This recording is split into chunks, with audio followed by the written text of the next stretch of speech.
Who's ready for some MF freaking Doki Doki Literature Club? We in the Clurb.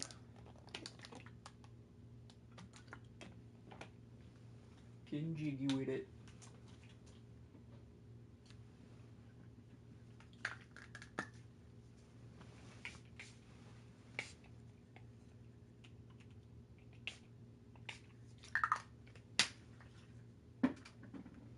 To spray some perfume.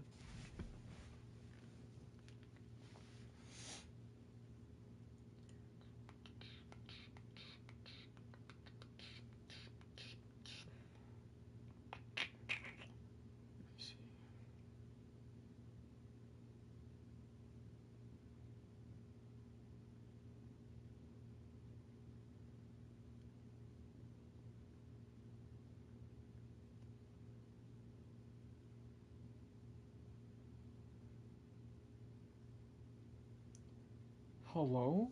Am I blind?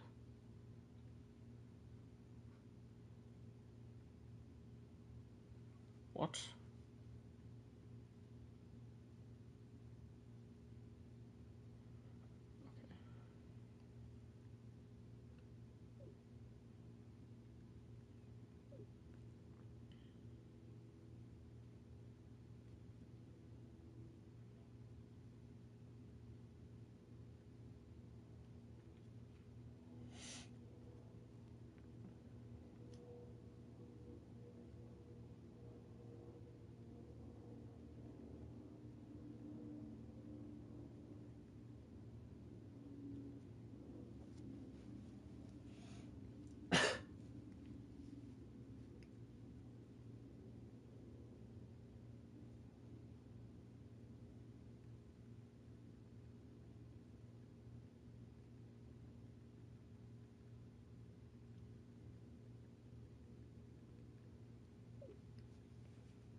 Alright, let's get this shit going.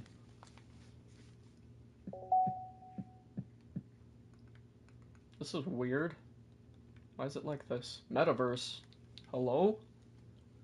Mark Zuckerberg?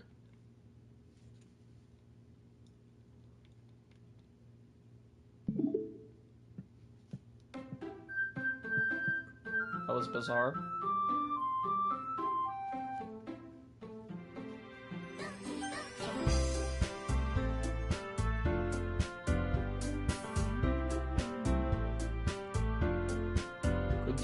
Good times.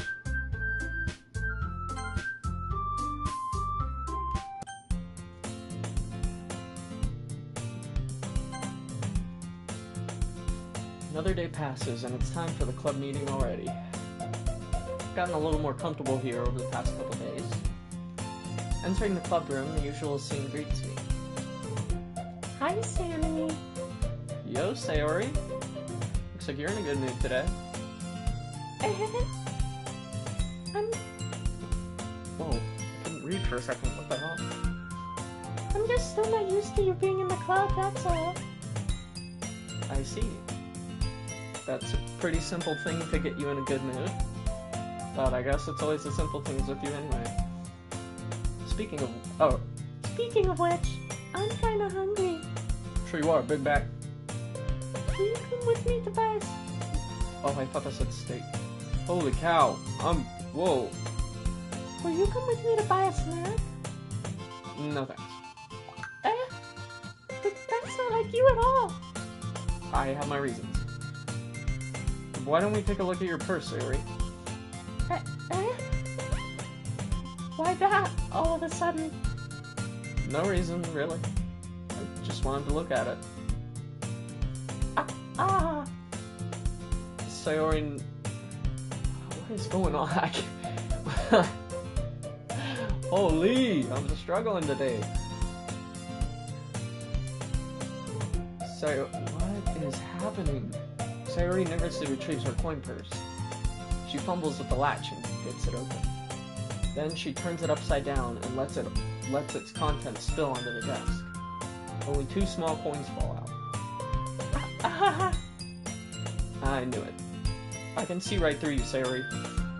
That's not fair. How did you even know? It's simple. If you had enough money in the first place, you would have bought a snack before coming to the club room. So either you're not hungry and wanted an excuse to take a walk, or you planned to conveniently forget that you spent all your money so that I would lend you some. There's one more thing. You're always hungry. And so that only leaves the one option.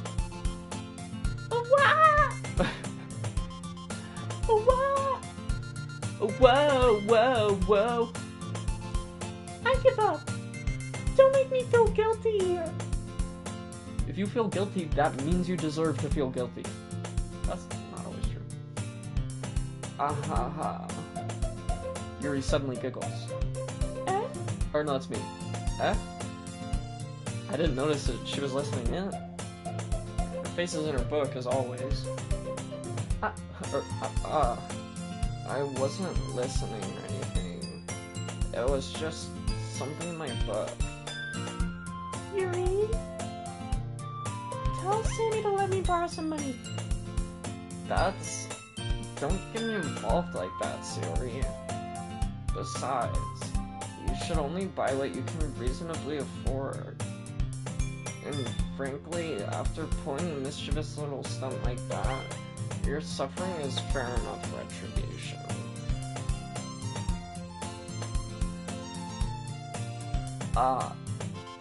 Did I just... I didn't mean that.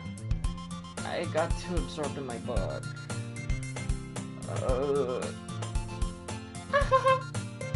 I really like when you speak your mind, Yuri. Doesn't happen much, but it's a fun side of you. That's...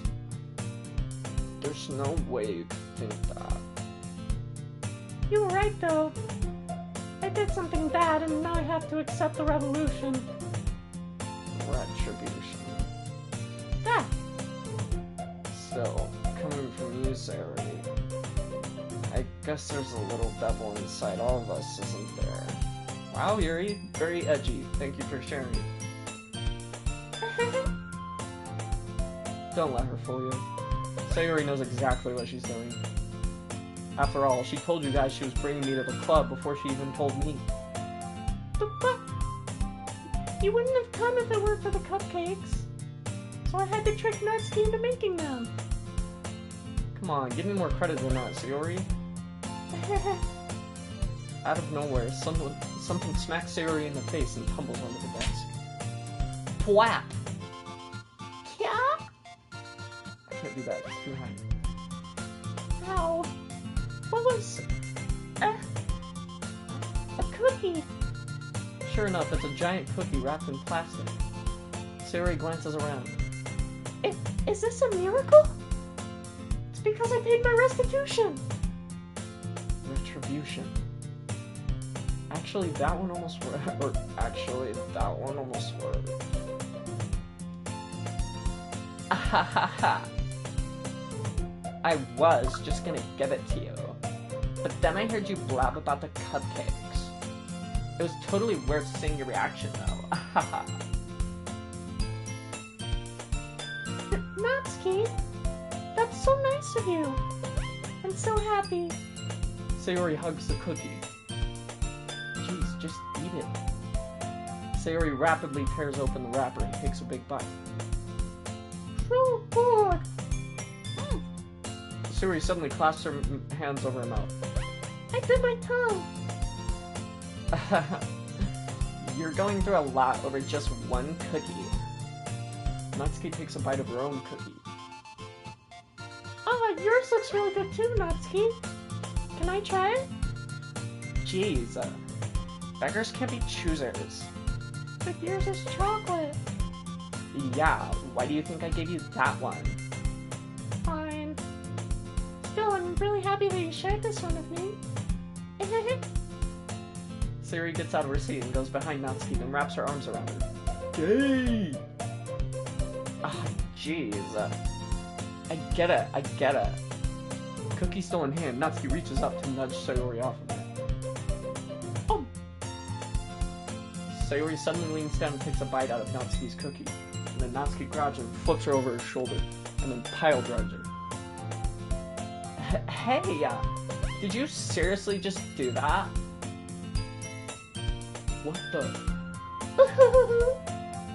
Mouthful, Sayori trots away to safety. Yuri and I laugh as well. Jeez, you're such a kid sometimes. Monica, can you tell Sayori... Natsuki glances around. Monica isn't in the club room. Ugh. Where's Monica anyway? Good question. Have any of you heard anything about her being late today? Not me. Yeah, I haven't either. That's a bit unusual. I hope she's okay. Of course she's okay. She probably just had something to do today. She's pretty popular after all.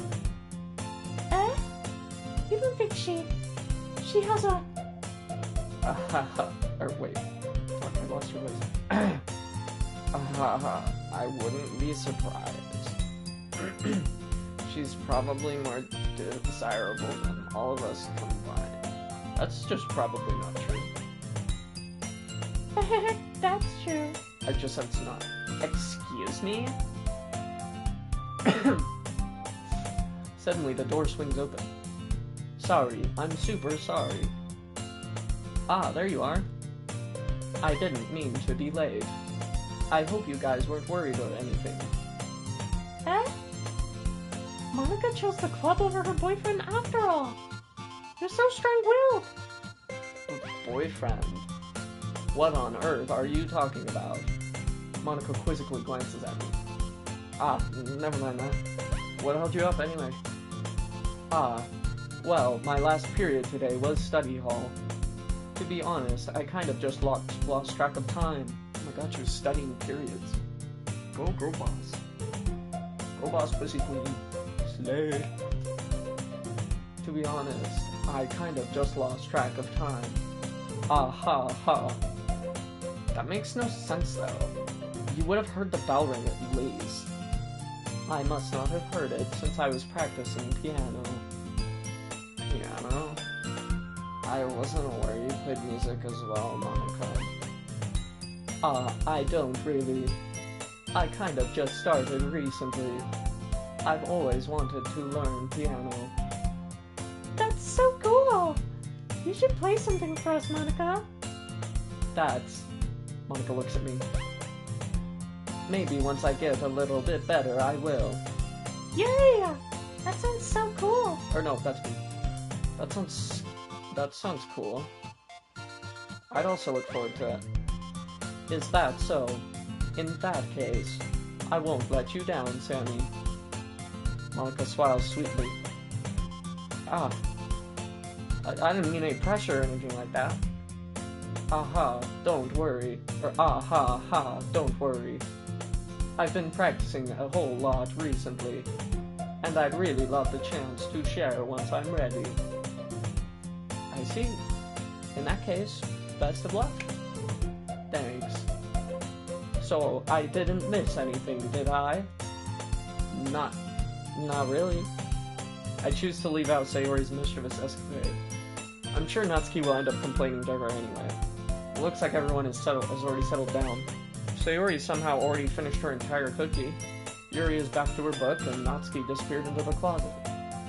Oh. Man.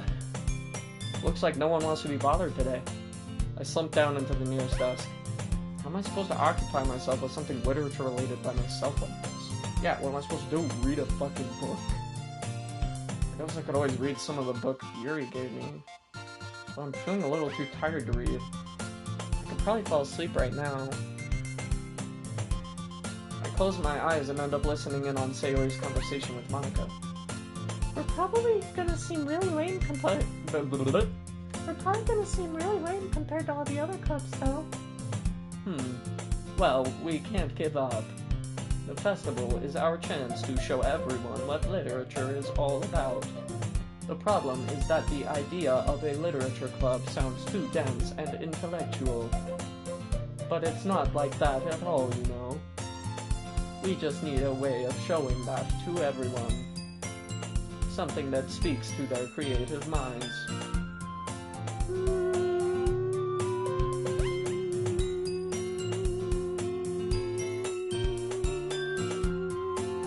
She turns into a microwave.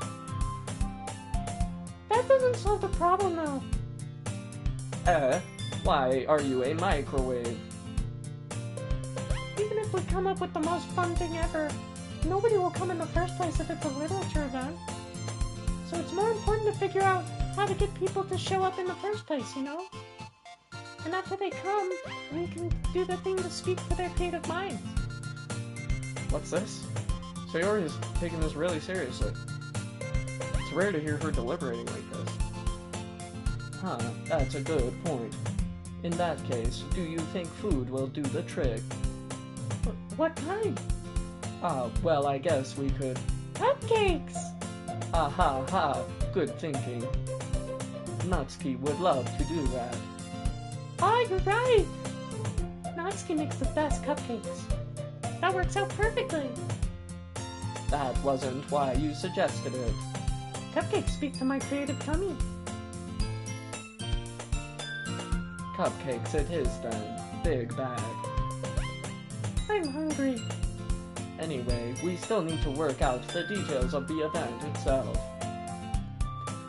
I find myself smiling. In the end, Sayori is still her usual self. But therein lies the unexpected reason I admire her. Unlike me, who has trouble finding any motivation at all, Sayori can put her mind to things and make them come to life.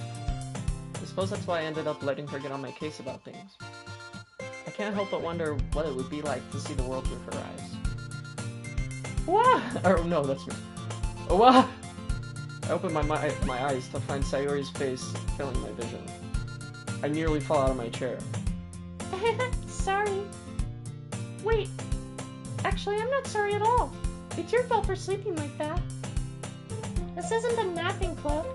Does our school have a napping? Does our school have a napping club? So I want to fucking join. So bomb. You're staying up late again, aren't you? Now that you're in a club, you're gonna have less time for anime, you know. You'll need to get used to it. Don't say that so loud. I glance over my shoulder to see if Monica overheard. It's true though. Yeah. I know. You're always looking out for me, Sayori. It's what I do best. That's a problem. What about you? You look out for me better than you look out for yourself. You're still oversleeping every day, aren't you? Not every day. That's not very convincing. How many days this past week have you gotten up on time? It's a secret. I knew it. Come on. At least give me the benefit of the doubt. I can't even do that. Look, Sayori, it's written all over you. Sayori glances around at herself. How was it written all over me? You were clearly in a rush this morning. Look, your hair is sticking out all around here. I run my fingertips down the side of Sayori's hair trying to straighten it out. Man, you really need a brush for this. My hair is just really hard to get right.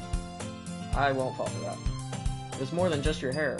Look, your bow isn't straight either. And there's a toothpaste stain on your collar right there.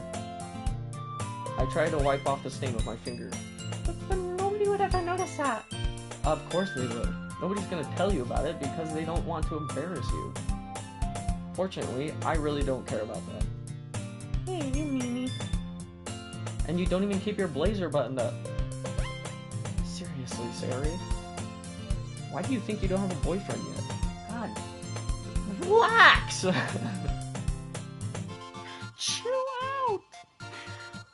Sayori! That's super mean. Sorry, but you'll thank me later. I start to button her blazer from the bottom. Once you see how much better it looks, you'll change your mind. Okay, what is... Bro, what is this shot? This is so funny. What is? Well, I was just thinking how weird it is to have a friend who does these kinds of things. Huh? Don't say that. Don't make me feel weird about it, stupid. About. It's okay though. I'm happy we're like this. Aren't you? Ah, I guess. Hey, be careful. The button might come off. Why is this one so hard to close? I struggle to fully close the button near her chest. Oh my. Oh brother, this guy stinks. Does this thing even fit you properly? It did when I bought it. If you ever buttoned it, you would have noticed sooner that it doesn't fit you anymore. What are you smiling about? I mean, my boobs got bigger again. Don't say that out loud. Anyway, you look much better now, so... why does it feel strange to see Sayori's blazer buttoned up like that? That's so stuffy. It's not worth it at all. Sayori hastily unbuttons her blazer once more. Phew. That's so much better. Sayori puts her arms out and twirls around. So if I keep it unbuttoned, then I won't get a boyfriend, right? What kind of logic is that? I mean, why are you saying that like it's a good thing? What do you mean, what kind of logic is that? Wasn't that the logic I was just using? What do you mean? What do you mean? What do you mean? What? Because if I had a boyfriend, then he wouldn't even let you do things like this. Bruh. And you take care of me better than anyone else would anyway. Bruh. So that's why I'm keeping it unbuttoned. Stop saying all these embarrassing things. Huh? I didn't say anything embarrassing. Jeez. Well, anyway, just focus on trying to wake up a little earlier. Only if you focus on going to bed earlier. Fine. It's a deal. Guess we really are better at taking care of each other than we are at taking care of ourselves. That is mega gay! Yeah, I guess so, huh?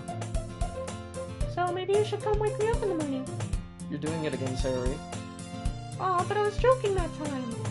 It's impossible to tell with you sometimes. Okay, everyone. Huh?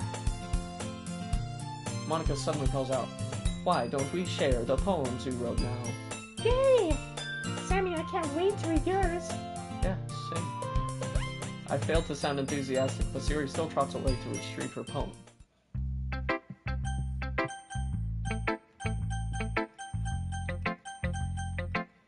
Try to show Sayori first. Oh my goodness! This is so good, Sammy. Eh? I love it! Especially after yesterday's poem. You're too honest sometimes, Sayori. No, but really, I want to put this on my wall. Can I? Sayori, you must be seriously overreacting. I'm not a good writer at all. I honestly have no idea what I'm doing. Well, maybe that's why. Because I have no idea what I like either. Jeez. I'm sure Yuri's opinion has to be a little more constructive than this. Maybe even Natsuki's. Are you sure you don't like it just because I wrote it? Huh? Well, I'm sure that's part of it. I think I understand you better than a lot of other people, you know? So when I read your poem, it's not just a poem, it's a Sammy poem. And that makes it feel extra special. Like I can feel your feelings in it. Sayori hugs the sheet against her chest. You're so weird, Sayori. Well, I'm not very good at figuring out if poems are good or bad. But that's why I just go by my heart. If it makes me feel things, then it must be a good poem. I'm not sure that's exactly how it works. Then again, I guess conveying feelings is a pretty important part of this whole thing. Or, was that her? Whoops. Yeah, maybe. Honestly, I don't even know what kind of writing you like in the first place. Yeah, me neither. Well, why don't you at least try giving it some thought? You want to write something for me? That's so sweet. Yeah, right. But you're always thinking about other people. You need to think about yourself once in a while. If you don't, you might end up getting hurt at some point. Eh? Well, I don't really know what you mean, but I'll try to keep it in mind. Well, whatever. Anyway, let's see. Oh, no, it's her. I guess I like happy poems. Wait, sometimes I like sad poems too. Sometimes a little bit of both. There's a word for that, right? What's the word I'm looking for? Bittersweet. Yeah. I like things that are happy and things that are sad. Happy and sad. I can't see you liking something sad, Sayori. Well, I like happy the most. But sometimes when you have a little rain cloud in your head, a sad poem can give the rain cloud a little hug and make a nice happy rainbow. Sayori, that's unexpectedly poetic. Huh? It is? Maybe I'm getting better at expressing my feelings after all. Thanks, Sammy. I should go write that down then. You can read my poem now, okay? Bottles. I pop off my scalp like the lid of a cookie jar. It's a secret place where I keep all my dreams, little balls of sunshine all rubbing together like a bundle of kittens. I reach inside with my thumb and forefinger and pluck one out. It's warm and tingly, but there's no time to waste. I put it in a bottle to keep it safe, and I put the bottle on the shelf with all the other bottles. Happy thoughts, happy thoughts, happy thoughts in bottles all in a row. My collection makes me lots of friends, each bottle a starlight to make amends. Sometimes my friend feels a certain way, down comes a bottle to save the day. Night after night, more dreams. Friend after friend, more bottles. Deeper and deeper my fingers go. Like exploring a cave, discovering the secrets hiding in the nooks and crannies. Digging and digging. That's the name of my ovaries. Nook and cranny. Digging and digging, scraping and scraping. I blow dust off my bottle caps. It doesn't feel like time elapsed. My empty shelf could use some more. My friends look through my locked front door. Finally, all done, I open up, and in come my friends. In they come in such a hurry. Do they want my bottles that much? I frantically pull them from the shelf, one after the other, holding them out to each and every friend, each and every bottle. But every time I let one go, it shatters against the tile between my feet. Happy thoughts, happy thoughts, happy thoughts in shards, all over the floor. All over my floors! They were supposed to be for my friends who aren't smiling. They're all shouting, pleading, something. But all I hear is echo, echo, echo, echo inside my head. Wow, that was very good, but also, holy crap! Holy crap! Sayori, did you really write this? Of course I did. Didn't I tell you yesterday I was gonna write the best poem ever? Yeah, but I mean, I didn't expect something like this coming from you. Monica taught me a whole lot, and I've been really in touch with my feelings recently. I see that. It's almost kind of creepy. Creepy? Well, not exactly. Maybe because I'm so used to you being cheerful. Well, never mind. I'm thinking too hard about it. The point is, it came out good, so you should be proud of it. Aw, thanks. I feel like I was meant to express myself this way. It even helps me understand my own feelings a little bit better. Writing is like magic. You've gotten pretty passionate about this, huh? I hope you keep it up. Yeah, writing's the best. I'm gonna keep writing until I die. That's ominous. Don't get ahead of yourself. Sayori's had a bad habit of getting obsessed with something before dropping it no more than a week later. I wonder if this is one of those times. But seeing the passion in her eyes makes it hard for me to be pessimistic. I'm not pessimistic, I'm pessimistic.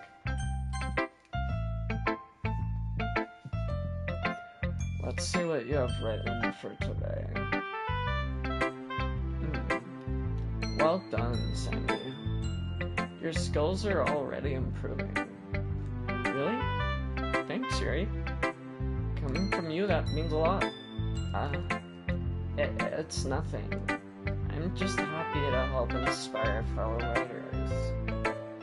I know you're new to this, so don't worry too much if it seems like you can't get your poem to feel perfect. You don't need to be afraid to be a little more daring. Metaphors can go a long way. Don't feel like you need to work your brain like turning a bunch of gears. Try letting your mind wander through your feelings and write down the things you see and hear. That's one way to truly enable your reader to see into your mind. It's a very intimate exercise. I see. That's a certainly interesting technique. Thanks for sharing. I have, an example of that if you'd like to read it. Of course. Is this the poem you wrote for today? Yuri nods and timidly hands me her poem. The raccoon. Wait. No, I gotta get into this one.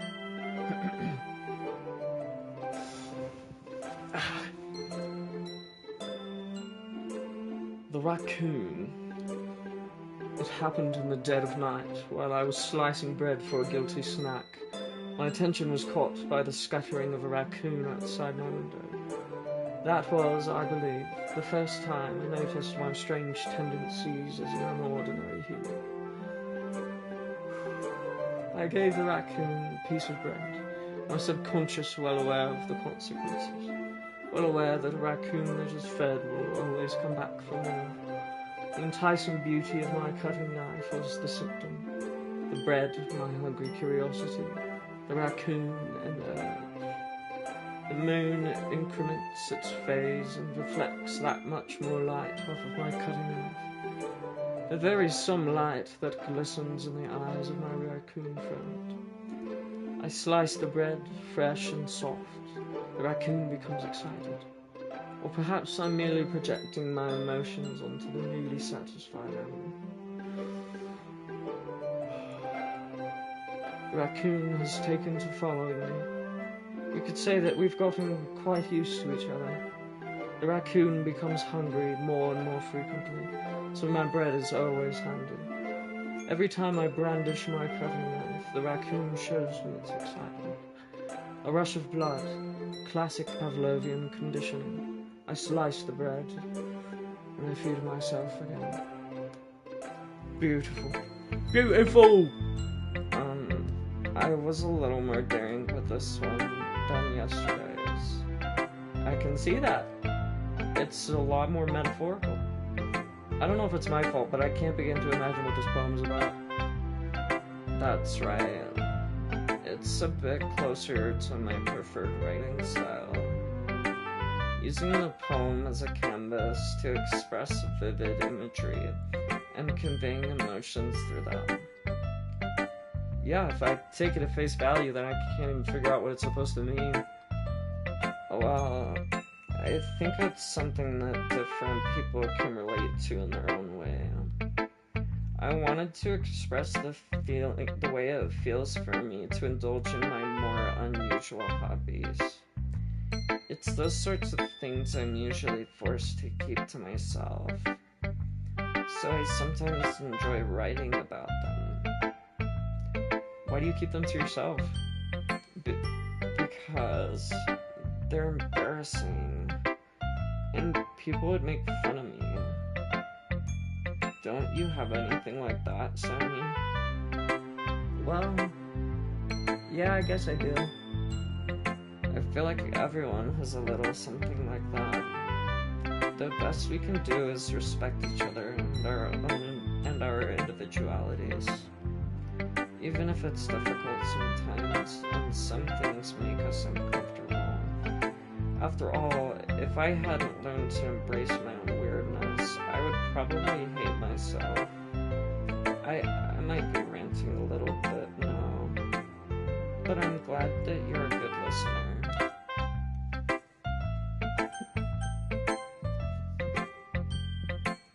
Hi again, Sammy. How's the writing going? Alright, I guess.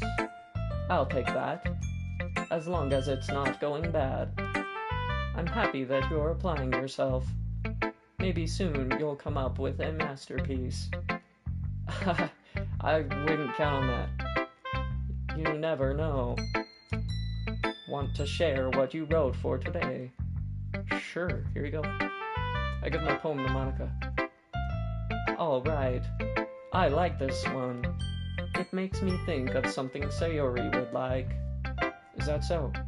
You and Sayori are really good friends, right? I wouldn't be surprised if you had these sorts of things in common. Oh, well, we may be good friends, but Sayori and I are actually really different. Well, that may be the case. But maybe there are also some similarities that you wouldn't expect. The way she talks about you, it sounds like the two of you really care about each other's well-being. Even if you show it in different ways, it ends up being more similar than you'd think. So I think that's the kind of vibe I get when reading your poem. You sure you're not reading into it too much? Ha, I could be. Oh gosh, I sound like Yuri. But in any case, Sayori's writing has kind of a gentle feel to it. I can tell that she likes exploring with emotions, like happiness and sadness. Who knew that someone so happy would enjoy sad things too? Yeah, that's totally unexpected. Well, to each their own. And you shouldn't be afraid to experiment a little bit either. But anyway, you want to read my poem now? I like the way this one turned out, so I hope you do too.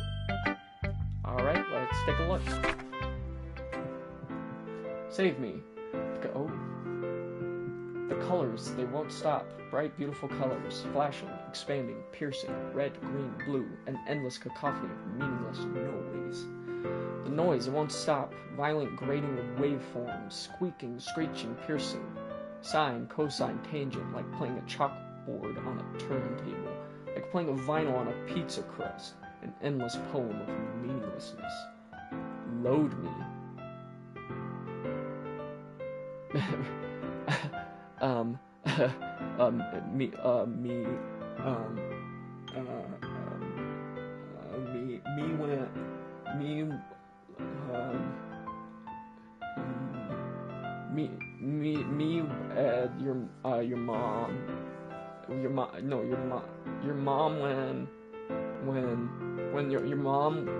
Your mom when she see me.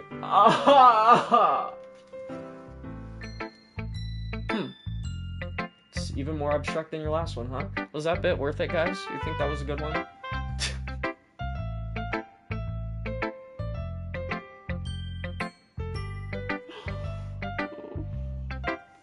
I'm mentally ill. I guess it's just the way I write. I'm sorry if you don't like it. Oh, I never said that. I don't not like it. I fucking hate it. It was awful. Just kind of thing I've never really seen before, I guess. I kind of like playing with my space on the paper. Choosing where and how to space your words can totally change the mood of the poem. It's almost like magic. The way I wrote the lines really short makes it feel like they're trying to speak over the noise. I see. Still hard for me to tell what it's about, though. Sometimes asking what a poem is about isn't the right question. A poem can be as abstract as a physical expression of a feeling, or a conversation with the reader. So, putting it that way, not every poem is about something. Anyway, here's Monica's writing tip of the day. Sometimes you'll find yourself facing a difficult decision. When that happens, don't forget to save your game. You never know when you might change your mind, or when something unexpected may happen. Wait, is this tip even about writing? What am I even talking about? Ah ha ha. That's my advice for today. Thanks for listening. What? Who should I show it to next? Skip.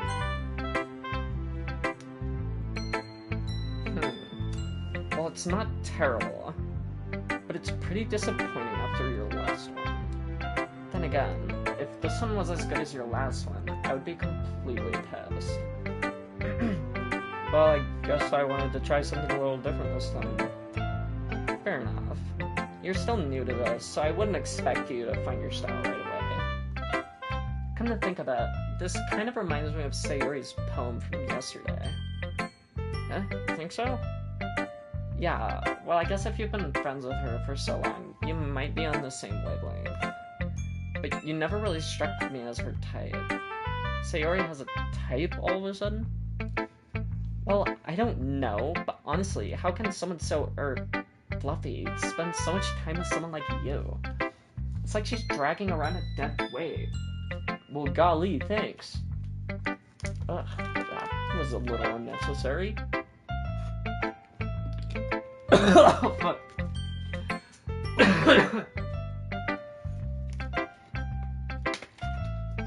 Ooh.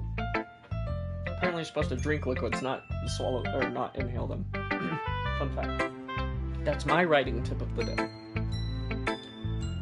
But think of it this way. If it weren't for me, she would probably just fly away like letting go of a balloon. You could say we take care of each other in our own way. Whatever it is, I don't get it. Oh yeah, I guess I'm supposed to show you my poem. Here. Amy likes spiders. You know what I heard about Amy? Amy likes spiders. Icky, wriggly, hairy, ugly spiders. That's why I'm not friends with her. Amy has a cute singing voice. I heard her singing my favourite love song. Every time she sang the chorus, my heart would pound to the rhythm of the words. But she likes spiders. That's why I'm not her friend. That's why I'm not friends with her. One time, I hurt my leg really bad. Amy helped me up and took me to the nurse.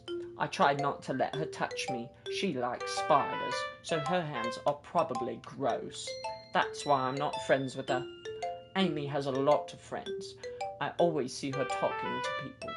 She probably talks about spiders. What if her friends start to like spiders too? That's why I'm not friends with her. It doesn't matter if she has other hobbies. It doesn't matter if she keeps it private. It doesn't matter if it doesn't hurt anyone. It's gross. She's gross. The world is better off without spider lovers. And I'm gonna tell everyone. God damn. This bitch is a snitch. Not bad, right? It's quite a bit longer than yesterday's. Yesterday's was way too short. I was just warming up. I hope you didn't think that was the best I could do. No, of course not. Anyway, the message is pretty straightforward in this poem. I doubt I have to explain it. Sometimes you can explain complicated issues with much simpler analogies. And it helps people realize how stupid they're being. Like, anyone would agree that the subject of this poem is an ignorant jerk. Do you know people like that? Of course, it's about how everyone thinks that doesn't matter. It can be about anything. I wrote it to be easy to relate to. Everyone has some kind of weird hobby or guilty pleasure. Something that you're afraid if people find out they make fun of you or think less of you. But that just makes people stupid. Who cares what someone likes, as long as they're not hurting anyone and it makes them happy? I think people really need to learn to respect others for liking weird things. Huh, that's funny. Yuri wrote about something similar today. Huh? Did you say Yuri? Yeah. She said her poem was about an unusual hobby of hers. I didn't really get it, but she said something similar to you. That people shouldn't make each other feel insecure about those things. Really? Well, I mean, Yuri's pretty weird, so I wouldn't doubt that she has some weird hobbies. Not that there's anything wrong with that. Oh. It's not like I would judge her or anything. Natsuki has trouble finding words. I guess I should try not to be so mean to her. if she feels insecure about her weird behaviors and stuff. I mean, I always hate people who make me feel insecure. And Yuri made me feel insecure yesterday. But the way you put it, it sounds like she's learned her lesson. Well, I would say so. Even if her writing style is really different, I'm sure she'll appreciate the message in your poem. It's what I do best, after all. I don't like writing unless there's a good message to take away from it. Like, conveying emotions is important, but I want to make people think, not just feel. Remember that. I'm gonna write a good one for tomorrow too, so look forward to it. Okay, everyone. We're all done reading each other's poems, right? I have something extra planned today, so if everyone could come sit at the front of the room. Is this about the festival? Well, sort of. Ugh, do we really have to do something for the festival? It's not like we can put anything good in. We can put together anything good in just a few days. We'll just end up embarrassing ourselves instead of getting any new members. That's a concern of mine as well. I don't really do well with last-minute preparations. Don't worry so much. We're going to keep it simple, okay? We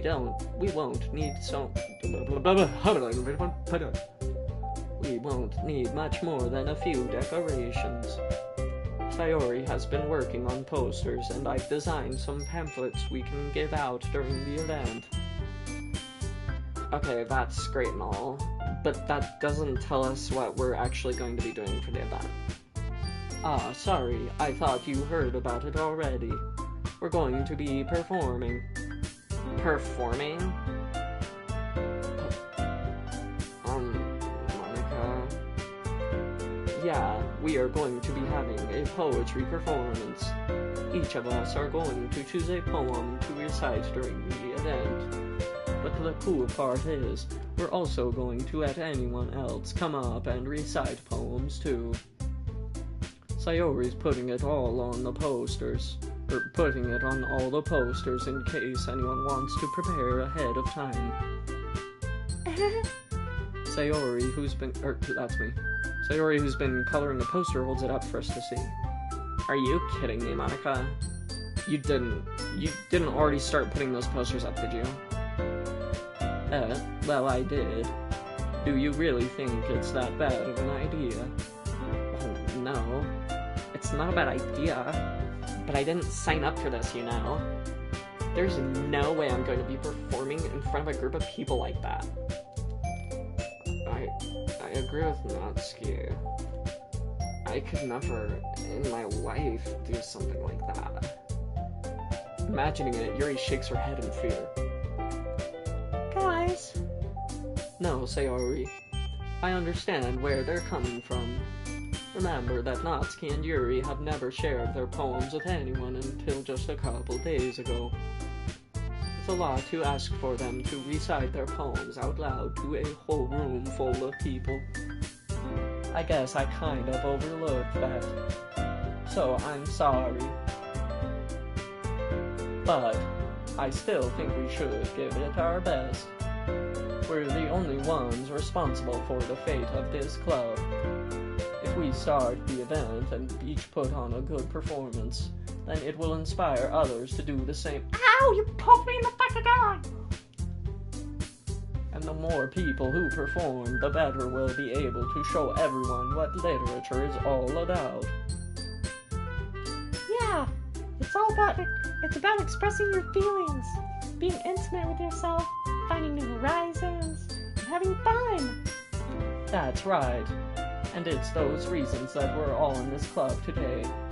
Don't you want to share that with the others? To inspire them to find the same feelings that brought you here in the first place. I know you do. I know we all do. And if all it takes is standing in front of the room for 2 minutes and reciting a poem, then I know you can do it. Natsuki and Yuri remain silent. Sayori looks worried. I guess that leaves me no choice. I agree. I don't think it's too much to ask.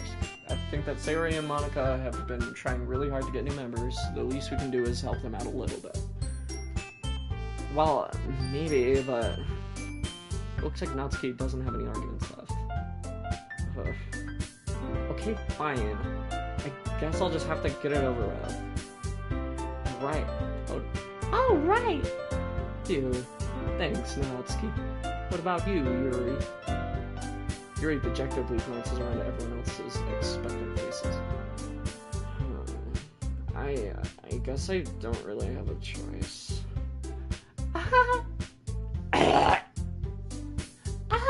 That's everyone! You're the best, Yuri! This club is seriously going to be the death of me. Don't talk about death too much. Oh gosh, you'll be fine, Yuri. But anyway, let's move on to the main event. I want each of you to choose a poem of yours. We're going to practice reciting them in front of each other. No way. Monica, this is too sudden. Well, if you can't recite your poem in front of the club, how do you expect to do it in front of strangers? Oh no. Don't worry. I'll start off to help everyone feel a little more comfortable. Can I go next? Ha, of course. Now, let's see. Monica flips through her notebook to the specific poem she has in mind for herself. She then stands behind the podium. The title of this poem is The Way They Fly. Ahem. Monica begins reciting the poem. Her clear, confident voice fills the room. More than that, her inflection is pristine. She knows exactly how to apply emotion behind each line she recites, bringing the words to life. Is this something she's done before, or is she simply natural? I glance around me. Everyone has their eyes on Monica. Sayori looks amazed. Yuri has an intense expression on her face that I don't understand. Finally, Monica finishes the recitation. How do you pronounce it? Recitation? The four of us applaud. Monica takes a breath and smiles. That was so good, Monica! Thank you very much. I was just hoping to set a good example. Are you ready to go next, Sayori? I will go next. What? Yuri's fired up all of a sudden. Yuri clutches a sheet of paper between her hands and stands up.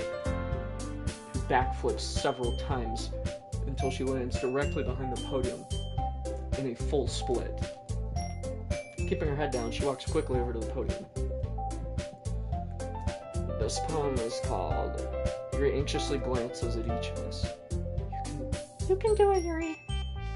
It's called After Image of a Crimson Eye. Yuri's voice shakes as she starts reading the poem. Just a moment ago, she practically refused to do this. Why is she suddenly putting in so much effort? As Yuri gets past the first couple of lines, her voice changes. It's almost like what happens when Yuri gets absorbed into her books. Her quivering words transform to the sharp syllables of a fierce and confident woman. The poem is full of twists and turns in its structure that she enunciates with perfect timing. This must be a rare glimpse into the whirling fire Yuri keeps concealed inside her head. Suddenly, she's finished. Everyone is stunned. Yuri snaps back to reality. Whoop, there goes gravity. Oh, he's so mad, but he won't give up, does he? Yuri snaps back into reality and glances around her as if she bewildered even herself. It's up to me to save this situation. I'm the first to start applauding. Everyone joins me afterward, and we give Yuri the recognition she deserves. It's not that we didn't want to applaud for her, but we were caught so off guard that we must have forgotten. As we applaud, Yuri holds a poem to her chest and rushes back into her seat. Yuri, that was really good. Thank you for sharing. Looks like Yuri's down for the count. Okay, I guess I'm next then. Sayori hops out of her chair and cheerfully walks to the podium. She trips and cracks her skull open on the floor. This one's called My Meadow. Sorry, I giggled. Sayori. It's a lot harder than I thought. How did you guys do it so easily? Try not to think of it like you're reciting to other people. Imagine you're reciting it to yourself, like in front of a mirror or in your own head. It's your poem, so it will come out best that way. I see. Okay then. Sayori begins her poem. Somehow, it feels like her soft voice is made as a perfect match. The poem isn't aimlessly cheery like Sayori is. It's serene and bittersweet. If I were to read this on paper, I probably wouldn't think much of it. But hearing it come from Sayori's voice almost gives it a whole new meaning. Maybe this is what Sayori meant when she said she likes my poems. It's like I get to reach more deeply into someone I thought I knew through and through. Sayori finishes and we applaud. I did it! Good job, Sayori. You didn't say me like that. I guess that's a good sign. What does that even mean? It came out nicely, Sayori. The atmosphere of the poem fits you really nicely. But it might be that other poems wouldn't work quite as well with that kind of delivery. I don't really understand. In other words, I've seen poems of yours where that sort of gentle delivery wouldn't work as well. They might need a little more force behind them, depending on what you're reading. Oh, I know what you mean. I've been practicing that kind of thing. It's just embarrassing to do it in front of everyone. Then next time, I'm going to make you pick a poem that challenges you a little more. We don't have much time before the festival, you know. Okay. Now, who's next? Natsuki? Don't make me go before Sammy. It's not like I can compare to you guys anyways. Might as well let Sammy lower everyone's standards a little before I have to do it. You rotten bitch! Natsuki! It's fine. Might as well get it over with. It's not like I have much of a selection of what to read. Just have to go with what I wrote for today. Stand up and step in front of the podium. Everyone has their eyes on me, making me feel terribly awkward. I recite my poem. Since I'm not exactly confident in my own writing, it's hard to put energy into it. Despite that, once I finish, I receive applause anyways. So they're a bunch of simps. Sorry, I'm not really as good as everyone else. Don't worry about it so much. I think it's less about your abilities and more about your lack of confidence in your writing. That's something that'll improve over time, though. Yeah, maybe. Alright, then. That just leaves you, Natsuki. Yeah. I'm going. Natsuki begrudgingly gets out of her seat and makes her way to the podium. The poem is called... Why are you all looking at me? Because you're presenting. Anyway, the poem is called Jump. Natsuki takes a breath. Once she starts reciting the poem, her sour attitude disappears a little. While she's still a little unenthused, her poem has a rhythm and rhyme to it. It's Natsuki's trademark style, and it works surprisingly well when spoken aloud. The words feel like they bounce up and down as if giving life to the poem. Thank you. Natsuki finishes and everyone applauds. She huffs back to her seat. That wasn't so bad, was it? Easy for you to say. You better not make me do that again. Well, do you at least feel prepared enough to recite a poem in front of other people? I mean, doing it in front of other people will be way easier. I can put on whatever face I want for other people. But when it's just my friends, it's just embarrassing. That's a surprise, Natsuki. I think it would be the other way around for me. Well, that's just how it is, so... Well, I guess in that case, you won't have much to worry about for the festival. That said, I want to thank everyone for coming through. It might be hard, but I hope that you all have an idea of what it's like now. Make sure you pick a poem and get enough practice before the festival, okay? I'll be making pamphlets, so let me know ahead of time what you'll be reciting. Jeez. probably find some other poem to recite instead. That's fine, too. It doesn't have to be your own. I'm already pleasantly surprised that you're putting in all this effort for the club. It makes me really happy. Yeah, no problem. Okay, everyone. I think that's about it for today. I know the festival is coming up, but let's try to write poems for tomorrow as well. It's been working out really nicely so far, and I'd like to continue that. As for the festival, we'll finish planning tomorrow, and then we'll have the weekend to prepare. Monday's the big day. I can't wait. I can do this. I can do this. Alright. Stand up. Get up. Because I'm a real son shade. There's no way I'll be able to find the same enthusiasm as Sayori and Monica, but I'll do my best to get through it. If it's for the sake of the club, and impressing Monica, then I'll have to do my best. Ready to go, Sayori? Yep. Look at you two, always going home together like that. It's kind of adorable, isn't it? Jeez, guys. Don't make such a big deal out of it. It must be a little nice, though. Well, how am I supposed to respond to that? It's okay, Sammy. You don't have to say it. Whatever, let's go already. I walk home with Sayori once more. Even though it's only been a few days, a lot of things have already changed. But today, Sayori is being a little quieter than usual on the way home. Hey, Sayori? Sorry, I was spacing out. No wonder. I was thinking about something from earlier. I like how we get to... I mean... Sayori fumbles with her words.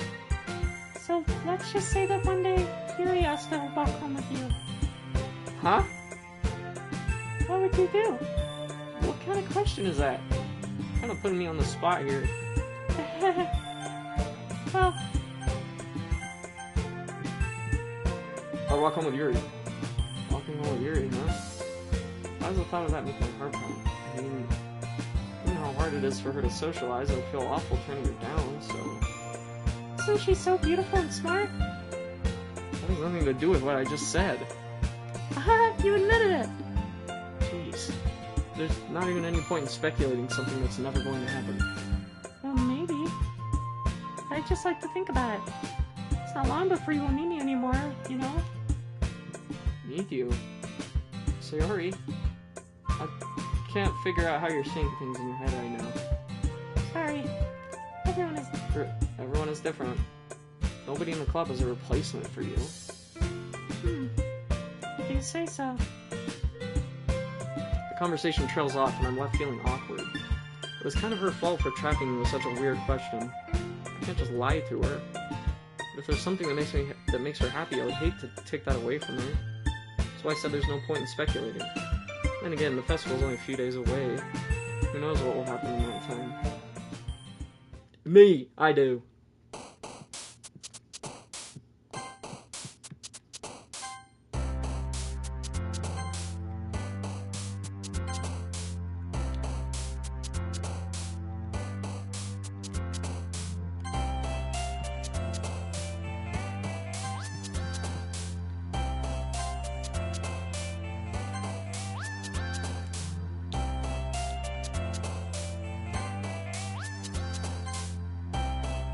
Oh wow, I'm popping off.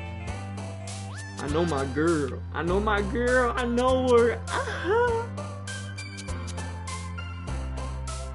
Straight.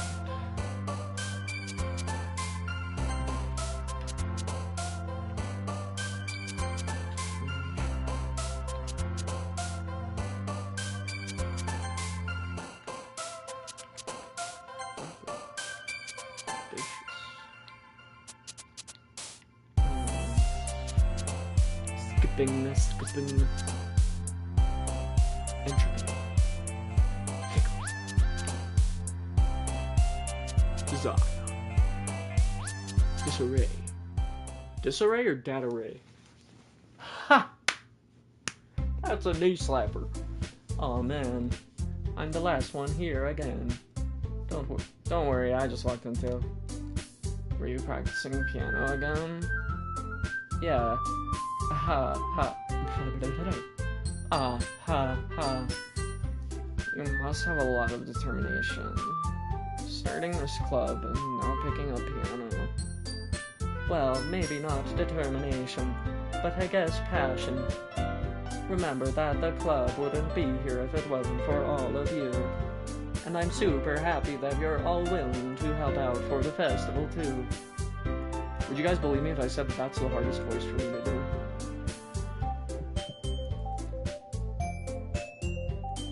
I can't wait for the festival. It's gonna be great. Weren't you complaining about it just yesterday, Natsuki? Well, yeah. I'm not talking about our part of the festival. But it's a whole day of school where we get to play and eat all kinds of delicious food. You sound a bit like Sayori all of a sudden. Monica, do they usually have fried squid? Why did I say this? Monica, do they usually have fried squid? Squid. That's a pretty specific thing to look forward to. Oh, come on. Are you saying you don't like squid? You, of all people? I didn't say I don't like it. Besides, what do you mean, you of all people? Because it's right in your name. Monica. Wait, what? Is that like a Japanese brand word that I don't understand? That's not how you say my name at all. Like Monica? Is Ika squid or some shit? I don't know. That's not how you say my name at all. Also, that joke makes no sense in translation. Ah, never mind. Let's just focus our own event for now, okay? Okay, so broke the fourth wall. Or no, that wrong person. Fine. Your reactions aren't as fun as Yuri's or Sayori's anyways. Excuse me. Where is Sayori anyway? Oh, there you are. Sayori is sitting at a desk in the corner of the room looking down at nothing. I walk over to her. Hey, Sayori. I wave my hand in front of her face. Yeah? You're just spacing out again. Sorry. Don't mind me. You can go talk to everyone else. Huh? Is everything alright? Of course. Why wouldn't it be? Just feels like you're a little off. Sorry for assuming things. Please, you worry too much about me. I'm fine, see? Sayori shows a big smile. Shows me a big smile. Don't let me distract you from having fun with everyone. Well, alright. If you say so. I worriedly glance at Sayori before turning back toward everyone else. But the conversation has already dispersed, with everyone back at their usual activities. Maybe I should ask Monica if she's noticed anything about Sayori recently. Since they've been preparing for the festival, they must be spending a lot of time together. I timidly approach Monica, who is shuffling through some papers at her desk. Sammy, what's up? Hey, this might sound a little strange, but have you noticed anything up with Sayori recently? Anything up with her? In what way do you mean? Maybe I'm reading into it a little too much, but she seems a bit downcast today. Oh, you think so? I can't say I've noticed anything about her. Monica peers across the room at Sayori, who is idly dragging a rubber eraser up and down her desk. Maybe there is something on her mind. But I'm surprised I'm not the one asking you, Sammy. You certainly know her a lot better than I do. Yeah, but she's never really like this. She's always talked to me about things that bothered her. But this time, when I asked her, she was really dismissive. Sorry, I know it's not your problem. I just wanted to ask if you knew anything, so I'll drop it. No, it's important to me, too. I mean, I'm also friends with her. And I also care about the well-being of my club members, you know. Maybe I'll try talking to her myself. Are you sure about that? She seemed like she wanted to be left alone. Are you sure? Maybe she just has a hard time bringing it up with a person of interest. Person of interest? What do you mean by that? I'm saying that maybe the thing on her mind is you, Sammy. Me? How on earth would you come to that conclusion? Well, I probably shouldn't say too much, but Sayori talks about you more than anything else, you know. She like me. Ah! Eh? She's been so much happier ever since you joined the club.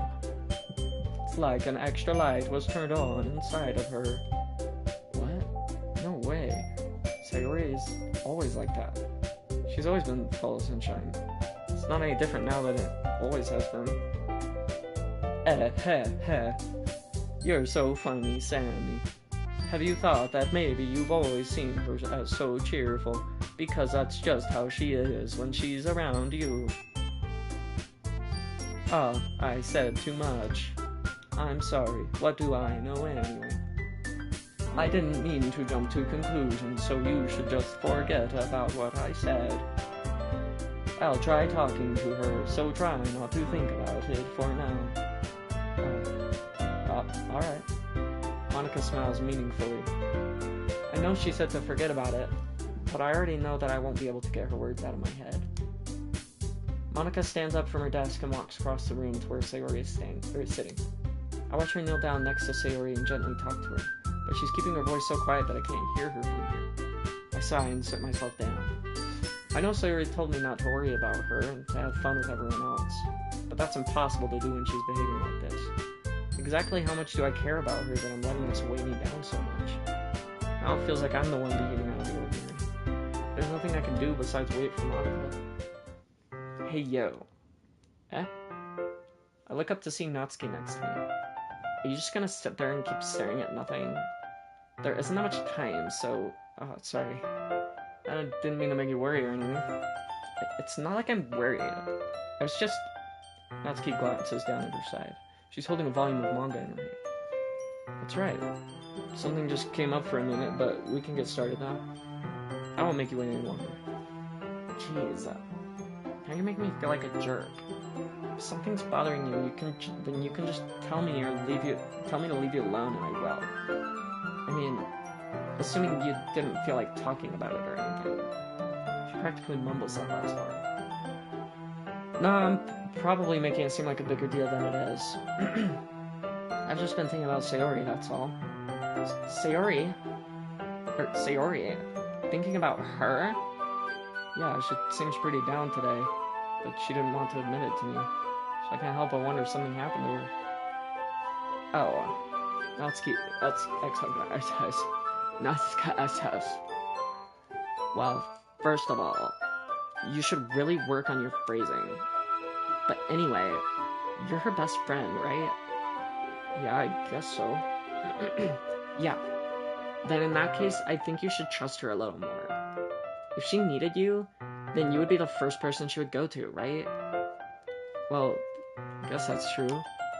I mean, some people just have those days. Some people just have those days. You can't always avoid it. If anything, she probably doesn't want you to worry about her because it's not important. Yeah, that's kind of what she said to me. Maybe it's not right for me to go against her wishes. Yeah, maybe. Maybe. What do you mean, maybe? Huh? Boundaries? Boundaries, you know them? Exactly. If she needs you to worry about her, then it'll be a lot more obvious. Yeah. I should have thought of it that way from the start.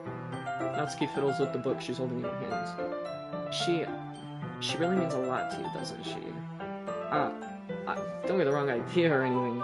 You've just been friends for a long time. It's normal to be worried about your friends. I mean, you were worried about me, so...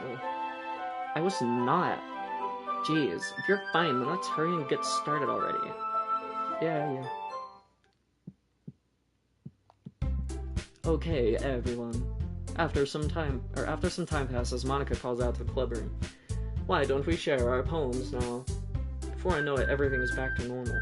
Everyone goes to retrieve their poems, and I do the same. I make eye contact with Monica, and she smiles at me. I wonder what she was talking about with Sayori.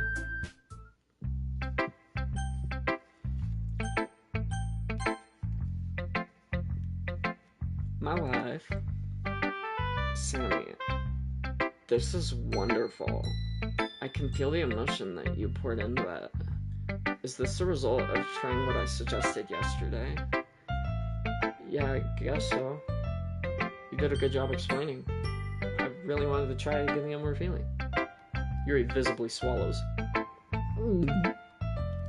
Even her hands appear sweaty. Knees weak, arms are heavy, there's vomit on his sweater already. Mom's spaghetti, he's nervous, but in the surface he looks calm and ready. Even her hands appear sweaty. I'm not used to this. Used to what? I don't know. It's fine, take your time. Yuri breathes and collects her thoughts. I know that Yuri likes to think before she speaks, so I offer that patience to her. Yeah, just being appreciated like this, I guess. It probably sounds really stupid, but seeing someone motivated by my writing, it just makes me really happy. Are you saying that you've never shared your writing before? Yuri nods. Really? I don't believe it. I really only write for myself. And besides, people would just laugh at me. You really think that? Again, Yuri nods. Huh. Even your close friends? For some reason, Yuri doesn't respond. Yuri? Yuri smiles sadly. Sammy, during lunchtime, I eat by myself. Did you know that? It's a great time to find a quiet spot and do some reading. In fact, I always have some books with me. You could say I really enjoy reading. That's one way to put it, anyway. But books are so full of amazing and inspiring people. People you want to fall in love with. Or people you just knew would make a really good friend. Cheerful people who always put a smile on your face. Or deep thinkers and problem solvers who discover the mysteries of life. So when you look at it that way, I'm surrounded by friends every day, you know? And those friends don't laugh at me. They don't tease me for spacing out all the time. They don't make fun of my body type. What body type? Absolutely banging? What do you mean? And they don't hate me for acting like a know-it-all. People say that about you? I'm not a know-it-all, Sammy. It's the opposite. I don't know anything. I don't know how to talk to people. I don't know how to make people see me as normal. I don't even know how to make myself happy. I have all these feelings, and all I can do with them is read and write. But it wasn't until now that I started sharing it with you, that I really understood what I was missing all this time. But I haven't really done anything. No, that's wrong. Just being patient and respectful, that's really important to me. I know I'm a difficult person, Sammy. I speak too slowly. I second guess myself all the time. I read too deeply into things. But every time, you've always treated me just like anyone else. It's so rare that I feel comfortable with myself when I talk to others. But that's why every time I talk to you, I just feel really happy. I see. Well, I treat you how you deserve to be treated, Yuri. And if other people don't see it that way, then screw them. I mean, I joined this club hoping I would make friends. And I would say I've had at least one success. Wouldn't you? If you put it that way... yeah. We really are friends now, aren't we? Yuri puts her head in her hands. But this time, she's smiling as she does it. Do you want to show me your poem? Yeah, I do. Let me get it for you. A beach. Beach. Getting back into character. Give me a second. Beach. Okay. A marvel millions of years in the making, where the womb of Earth chaotically meets the surface, under a clear blue sky and expanse of bliss, but beneath grey rolling clouds and endless enigma. The easiest world to get lost in is one where everything can be found. One can only build a sandcastle where the sand is wet, but where the sand is wet, the tide comes. Will it gently lick at your foundations until you give in? Or will a sudden wave send you crashing down in the blink of an eye? I don't like this voice that I'm doing right now. I haven't nailed it. Either way, the outcome is the same, yet we still build sandcastles. I stand where the foam wraps around my ankles, where my toes squish into the sand. The salty air is therapeutic. The breeze is gentle yet powerful.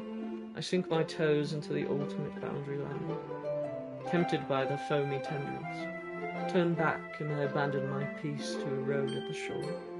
Drift forward and I return to Earth forevermore. Banger! Another banger by Yuri! I'm aware that the beach is kind of an inane thing to write about, but I did my best to take a metaphorical approach to it. You say that like you didn't even want to write about it. Oh, you haven't heard? After yesterday, Natsuki and it was amusing that we wrote about something similar in such different ways. So Natsuki wanted us to write about the same topic as each other again. I suppose to better compare the difference in our writing styles, our thought processes. Anyway, it was her idea. Knowing her, it's no surprise that she'd want to do something like that. She probably just wants to show off. It's not like I have a particular interest in her writing style. I just went with her request. But, well, I suppose it's not so bad to write about something simple on occasion.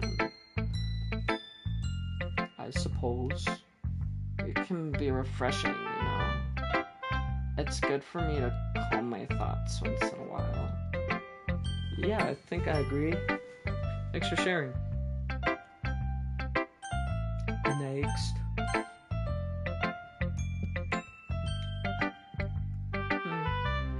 It's nice, I guess. Come on, I can already tell you don't like it. Oh, you don't need to worry about what I think. After all, you wrote this for someone else, didn't you? Probably Yuri. Eh? I didn't write this for anyone specifically. Maybe. It's not really what I meant, though. But it's okay. You're making new friends, just like I was hoping.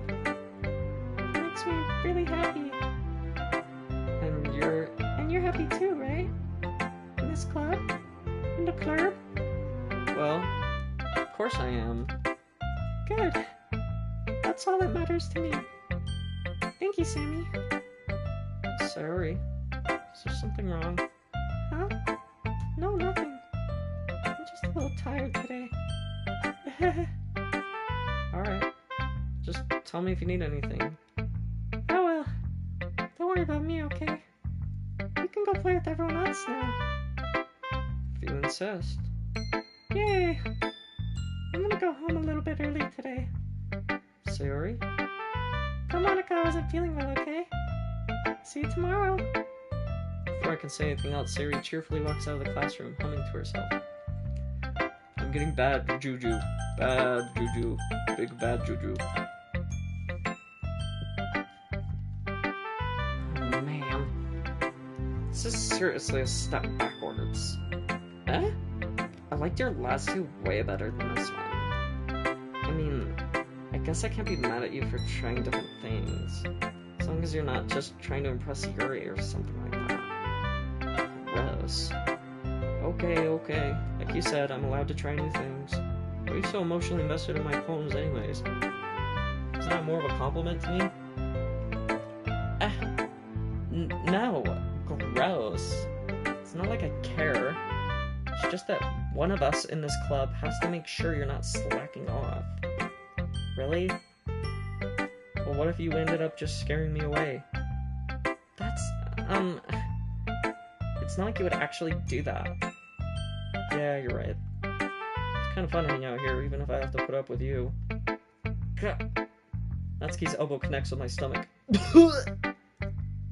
Oh, maybe I won't mind scaring you away after all. I was just joking.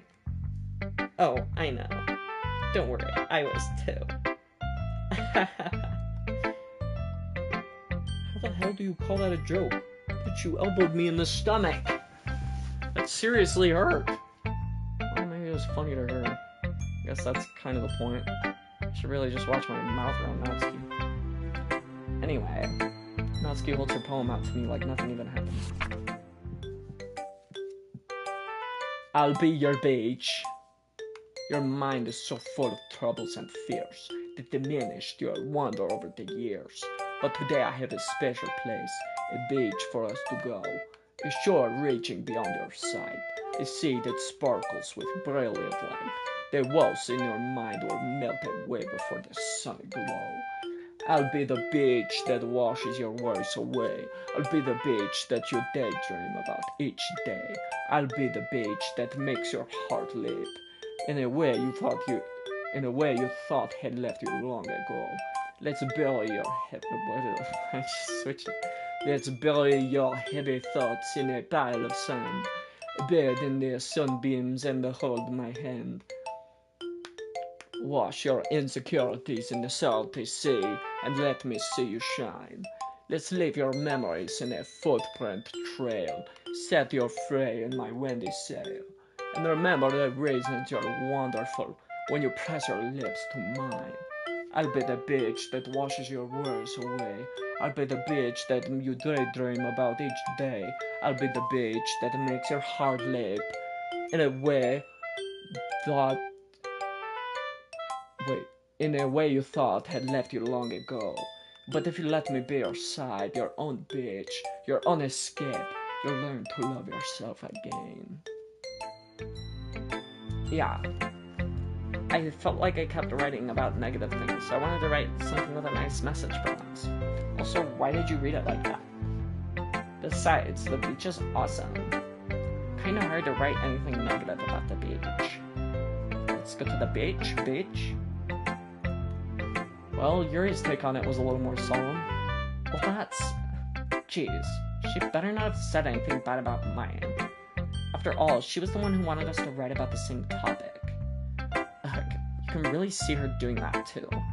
Making us write about a simple topic, then trying to impress me by coming up with something all fancy.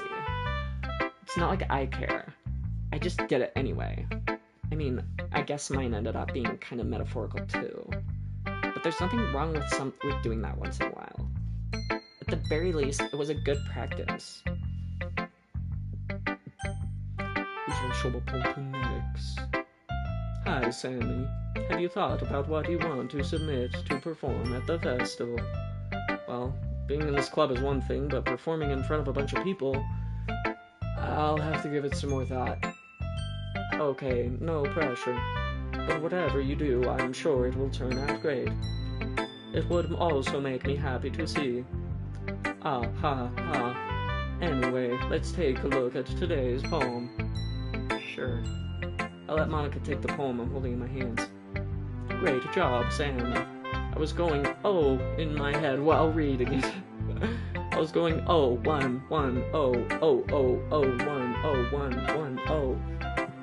It's really metaphorical. I'm not sure why, but I didn't expect you to go for something so deep. I guess I underestimated you. It's easiest for me to keep everyone's expectations low. That way it always counts when I put in some effort. Ah, ha, ha, that's not very fair. Well, I guess it worked anyway. You know that Yuri likes this kind of writing, right? Writing that's full of imagery and symbolism. Unlike Sayori, who likes simple and direct words to describe happiness and sadness. Yuri likes it when readers are left to derive their own meaning out of it. It's very challenging to write like that effectively, both allowing people to get something out of it just by feel, or letting them deeply analyze all of the nuances. It can take years of practice, which I'm assuming Yuri has at this point. I never really asked, though. I'm sure I'm nowhere near her level yet. Don't worry, I'm sure I'm nowhere near her level yet. Don't worry so much about that. You do your own thing. Just keep exploring and learn by trying new things. Anyway, I'll share my poem with you now, alright? Alright. The lady who knows everything. An old tale, huh? Stroke? I had a stroke. Are you having a stroke? An old tale tells of a lady who wanders earth, the lady who knows everything, a beautiful lady who has found every answer, all meaning, all purpose, and all that was ever sought, and here I am, a feather, lost adrift of the sky, victim of the currents of the wind. Day after day I search with little hope, knowing the legends don't exist, but when all else has failed me, when all others have turned away, the legend is all that remains, the last dim star, glimmering in the twilight sky. Until one day the wind ceases to blow, I fall, and I fall and fall and fall even more, gentle as a feather, a dry Kirill, expressionless. But a hand catches me between the thumb and forefinger, the hand of a beautiful lady. I look at her eyes and find no end to her gaze. The lady who knows everything, knows what I am thinking. Before I can speak, she responds in a hollow voice. I have found every answer, all of which amount to nothing. There is no meaning, there is no purpose, and we seek only the impossible. I am not your legend. Your legend does not exist. And with a breath, she blows me back afloat, and I pick up a gust of wind. You know, I feel like learning and looking for answers are the sort of things that give life meaning. Not to get too philosophical or anything, but it was kind of on my mind, so that's what I wrote about. I see. I never really put that much thought into it. In a way, it's almost paradoxical.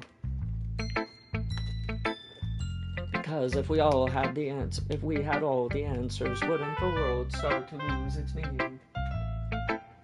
Would it? I don't know. You know, there's one thing I noticed. It seems like everyone in this club prefers writing about things that are more sad than happy. Ah, ha, ha, are you surprised? I mean, if everything was okay, we wouldn't really have anything to write about, would we? Humans aren't two-dimensional creatures. I think you'd know that better than anyone. Whoa. Whoa, that's a little uncomfortable. That's like a... I don't know, I've seen a lot of fourth wall breaks, but that actually really made my skin crawl a little bit. You mean one-dimensional? Ah, yeah, that. Anyway. Here's Monica's writing tip of the day. Are you ever too shy to share your writing because you're afraid it's not that good? It can be really disheartening to get a lukewarm response to something you put so much into. But if you find other people who enjoy writing, then sharing becomes a lot easier. Because instead of just telling you that your writing is good or okay or bad, they'll want to focus more on everything that went into it and the things you can work on. It's much more encouraging that way, and it will make you want to continue improving. It's almost like having your own little literature club, don't you think? That's my advice for today. Thanks for listening. Okay, you three. We're all done sharing poems, right? Why don't we start figuring out? Hold on a second. Is it just me, or did you say something strange just now? Something did sound a bit unusual. That's right. You deviated from your usual catchphrase when addressing the club. Catchphrase. I don't have a catchphrase. Jeez, why is the mood so weird today? Look, Heck, even Yuri isn't immune to it. Staggering air is common foreshadowing that something terrible is about to happen. In your books, maybe. Look, the only thing different is that Sayori isn't here. It seems you're right. Sayori always helps lighten the mood a little bit, doesn't she? It's almost like everyone's balance is thrown off a little when she's not around. Where the heck did she run off to anyway? I thought she just went to pee. Natsuki, please show some decency. Oh, come on. She actually wasn't feeling too well and went home early. Is that so? I hope she's alright. Seriously? Of all the times to not go home with her, you picked the time she's not feeling well? So much for you two being a lovey-dovey. No! First of all, stop misunderstanding my friendship with Sayori. And second, she's kind of been avoiding me today, so I didn't want to force it. Oh? That curious expression comes from Yuri of all people? Calm down, guys. I talked to her earlier and everything is fine. What did she say? Anyway, we need to figure out the rest of the festival preparation, so let's decide what everyone will be doing this weekend. I already know what I'm doing. That's right. Natsuki will be making cupcakes. But we might need a lot of them and different flavors. Can you handle that all by yourself, Natsuki? Challenge accepted. And as for myself, I'm going to be printing and assembling all the poetry pamphlets. Sayori will be helping me design them. And as for Yuri, you can, guys, can you help me come up with something for Yuri? I'm useless. No, that's not it at all. You're the most talented person here, you know. Now Natsuki's pouting too, now Natsuki's pouting too. Jeez, even I can tell now. Guess I never gave Sayori enough credit, but I can tell things are even harder on me when she's not around. That may be the case, but if I can't also be a leader on my own, then I won't grow as a person. So, Yuri, you have beautiful handwriting, you know. So you should make some banners and decorations to help set the atmosphere. Atmosphere? About that. I love atmosphere. Yuri's expression suddenly changes as she stares at her desk in focus and starts nodding to herself. Her mind is already racing, I see. That's great. You'll be wonderful help, Yuri. But anyway, that just leaves you, Sammy. The one who is truly useless. Don't say that. In fact, both Natsuki and Yuri have some pretty heavy tasks to handle. It would probably go a long way to give one of them a hand. You could always help me out as well. I would be really appreciative of that. Is Monica suggesting I spend the weekend with one of my club members? How on earth are they going to respond to a suggestion like that? I suppose I wouldn't mind a bit of help. Well, even if you don't know how to bake, there's always some dirty work I could give to you. It's not like Monica's going to give me a choice, and you shouldn't be sitting on your butt anyway. Natsuki tries to mumble a bunch of excuses like that. If I recall, Natsuki, you mentioned that you would like to handle the baking on your own. Sammy may not like to be around if you only make him out to be a nuisance. So therefore, she may be more suited to assisting with the decorations. Hold on, I never said that. How hard could it be to make a food decoration anyway? Sounds more like you're just making excuses for Sammy to... What are you saying? It will be extremely meticulous work. And baking isn't? Just what do you think? Guys, let's settle down for a moment. In the end, I think it's up to Sammy to decide how she'd like to contribute. Besides, she hasn't really gotten the chance to spend any time with me yet, you know. so I'm sure she's interested in... You literally just said. I'm surprised as well. Sorry. I was just saying, though. Jeez. Can we just settle this already? Yeah. Sam, you're okay with this, right? In the end, it's up to you. Of course. Very well. In that case, everyone looks straight at me, but of course, I'm going to go with... I want to say Yuri, but... Because I like Yuri the most. But in my head, I'm like, I should probably be with Sayori.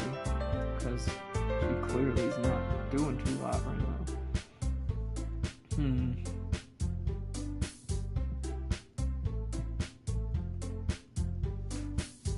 I want to make sure Sayori's okay. I mean, if it's going to be anyone, then I prefer helping Sayori. I mean, we're already neighbors, and... But Monica said that Sayori was helping her. Jeez, do you really hate us that much? No. Sorry, I didn't mean for this to be difficult. Just think of the club, okay? Well, I'll probably be the most helpful, or most useful helping out Yuri. Me? Are you serious? Why would you... Natsuki, I can already tell you're about to say something mean. No. I was just saying... Heck. So, you'll be helping Yuri then, Sammy? Yeah. That's what I'm going to do. I'm glad. I have a bad habit of overthinking these sorts of things.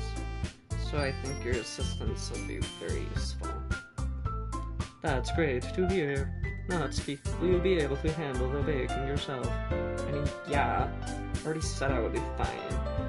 Okay. Okay. Everyone can tell that Natsuki is feeling a little sour. So, is that everything we need to go over? Yeah, that should be about it. Are you guys excited? Well, excited may not be the right word, but I suppose I'm looking forward to it a little bit. Do you feel the same way, Sam? Me? I guess you could say I'm interested to see how it'll turn out. That's good enough for me. What about you, Natsuki? Natsuki. What? Why is everyone yelling at me? I didn't even do anything. No, that's not what I meant at all. Yuri anxiously glances between everyone in the room. I'm sorry for this. I don't really know why Sammy picked me. And also, your cupcakes are the best cupcakes I've ever had. They go really well with my tea. And nothing that I do for the event will compare to that, so... I get it. I'm kinda surprised, though. Why? Well, I'm the one acting immature. I already know that. But you're trying to cheer me up all of a sudden. I know I'm not very good at it. I'm sorry if I said something bad. Natsuki isn't the only one surprised. Monica and I are also taken aback by Yuri's words. When she already has trouble with words, trying to cheer someone up must be far out of her own comfort zone. But I begin to understand. Yuri was trying to sound like Sayori. Even if it didn't work out perfectly, I can tell that she tried to say something Sayori would say at a time like this. Because Sayori always helps everyone smile and feel good about themselves. No, I kinda appreciated it. I'm sorry for making a big deal out of nothing. But I'm going to say this. You better bet that my cupcakes are going to be the best part of the whole event. I believe you. Yeah, I hope to see everyone doing their best. But with that, there's nothing more for today. So I guess it's time for us to head out. Alright, let's get out of here then. Everyone packs up their things. I start to follow Monica and Natsuki out the door as they chat between each other. I turn around. Sorry, I realize that I don't have any way of contacting you this weekend. Oh, right. I can't believe that slipped my mind. Should I give you my phone number? I think that would be the best way, yes. Alright then. Yuri and I exchange phone numbers. Okay. Then I'll be stopping by your house on Sunday. My house? Is that a problem? No, not at all. I just thought I would be the one going to your house since I'm the one helping you. I suppose that makes sense. But if you don't mind, I think I would prefer going to your house. Alright. In that case, it won't be a problem. I decided not to press Yuri for a reason. It's not like it should matter much either way, so I'll just need to make sure my room is clean. I hope I can manage to make myself useful in some way. I'm not nearly as creative as you are. Don't underestimate yourself, Sammy. I think that we'll make a very productive team. Even if you only chose me because you felt bad or something. Wait, you don't actually think that, do you? I don't know. It's difficult to come up with any other reason you may have chosen me. You're forgetting the one reason with the most common sense. I chose to help you because that's what I want to do. But Yuri thinks to herself with an extremely tense expression. Yuri, you're overthinking this. There's literally steam coming out of your ears right now. Relax. You wanted me to point out when you're overthinking, right? I didn't realize. I'm telling you, I want to. That's all there is to it. Do you believe me? Yuri thinks really hard again. She looks straight into my eyes for a long while. There's literally so much steam coming out of her ears. I believe you. As if it took her a tremendous effort, Yuri finally says that and relaxes her expression. I'm really looking forward to Sunday. Yeah, I am too. After that exchange, I make my way out the door, and Yuri follows. I can't believe this. Yuri is going to be coming to my house on Sunday? Even though I would have preferred to do this with Sayori. My anxiety still shoots through the roof. I guess I've gotten pretty used to handling her at this point. And who knows what might end up happening when we're outside of school. She even told me she was looking forward to it. I shake my head. SMH my head. Why do I feel nervous that Sayori finds out about this? It's not like we feel that way about each other. Besides, like Monica said, this is about the Clurb. I have nothing to worry about. If I just go with it, then I'll have a good time.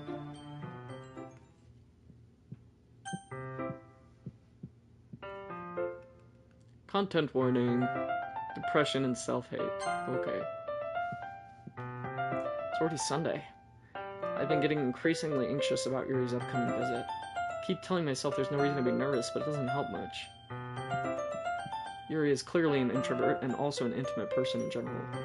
There's no doubt that she'll open up a little bit when it's just the two of us. Meanwhile, we've even been texting occasionally. She was extremely apprehensive at first, but it wasn't long before I was already learning more about her. But putting Yuri aside, I haven't heard a thing about Sayori since she left Club early the other day. It's not like we text each other all the time or anything, but I've been worried about her in the back of my mind. Between what Sayori said and what Monica said, is it really okay for me to put Sayori's feelings aside when she might need me? I decided to visit Sayori before Yuri comes over. Rather than asking, I simply tell her I'm coming over, much like we've done in the past. Once I reach Sayori's house, I knock on the door before entering it myself. Again, we used to play so often that we've made it a habit of simply entering each other's houses like we were family. The house is quiet. Sayori isn't anywhere on the first floor, so I assume she's up in her room. It's already strange of her not to run down and greet me. I head up to her bedroom where I finally find her. Sayori? Hi, Sammy. Oh, thank God. I was so nervous right then. Holy shit. I sit down in her room. Sayori forces a smile, but it's easy to tell that she's different. There's a minute of silence between us. You haven't come over like this in a long time, have you? I guess you're right. It has been a long time. Not much has really changed, has it? Sayori's room is as messy as it's always been. I also recognize the same stuffed animals and wall decorations that she's had for years now. If you came over more often, it wouldn't be such a mess. It's because I end up cleaning it for you. How come you suddenly wanted to come over today? Aren't you supposed to see Yuri today? Yeah, but... Wait, how did you know that? Sayori had already left by the time we decided that last meeting. Monica told me. It's only natural for her to keep me informed about the festival preparations, right? Ah, that's true. But what about you? Aren't you going to be helping Monica today? Of course. I'm just helping her online. We didn't plan to meet up or anything. Ah, so it's just me and Yuri then. Yep. There's more silence between us. Sayori stares in a random direction. Everything about her behavior is really uncharacteristic. I finally get to the point. I just wanted to see how you were doing. After you left on Friday, when something's wrong, you can't hide it from me. I know you too well. So, Sayori smiles, shaking her head. That's no good, Sammy. Eh? Why can't it just be like it's always been?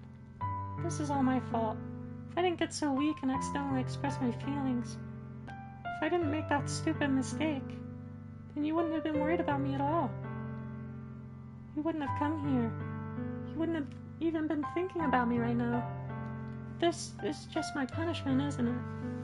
I'm getting punished for being so selfish. I think that's why the world decided to have you come over today. Just wants to torture me.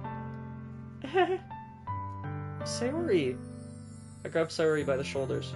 What on earth are you saying? Are you listening to yourself right now? I know something happened to you. There's no other explanation for you to be like this. So tell me already. Until I know, I won't be able to stop thinking about it. Sayori gives me an empty smile. Really put me in a trap, Sammy.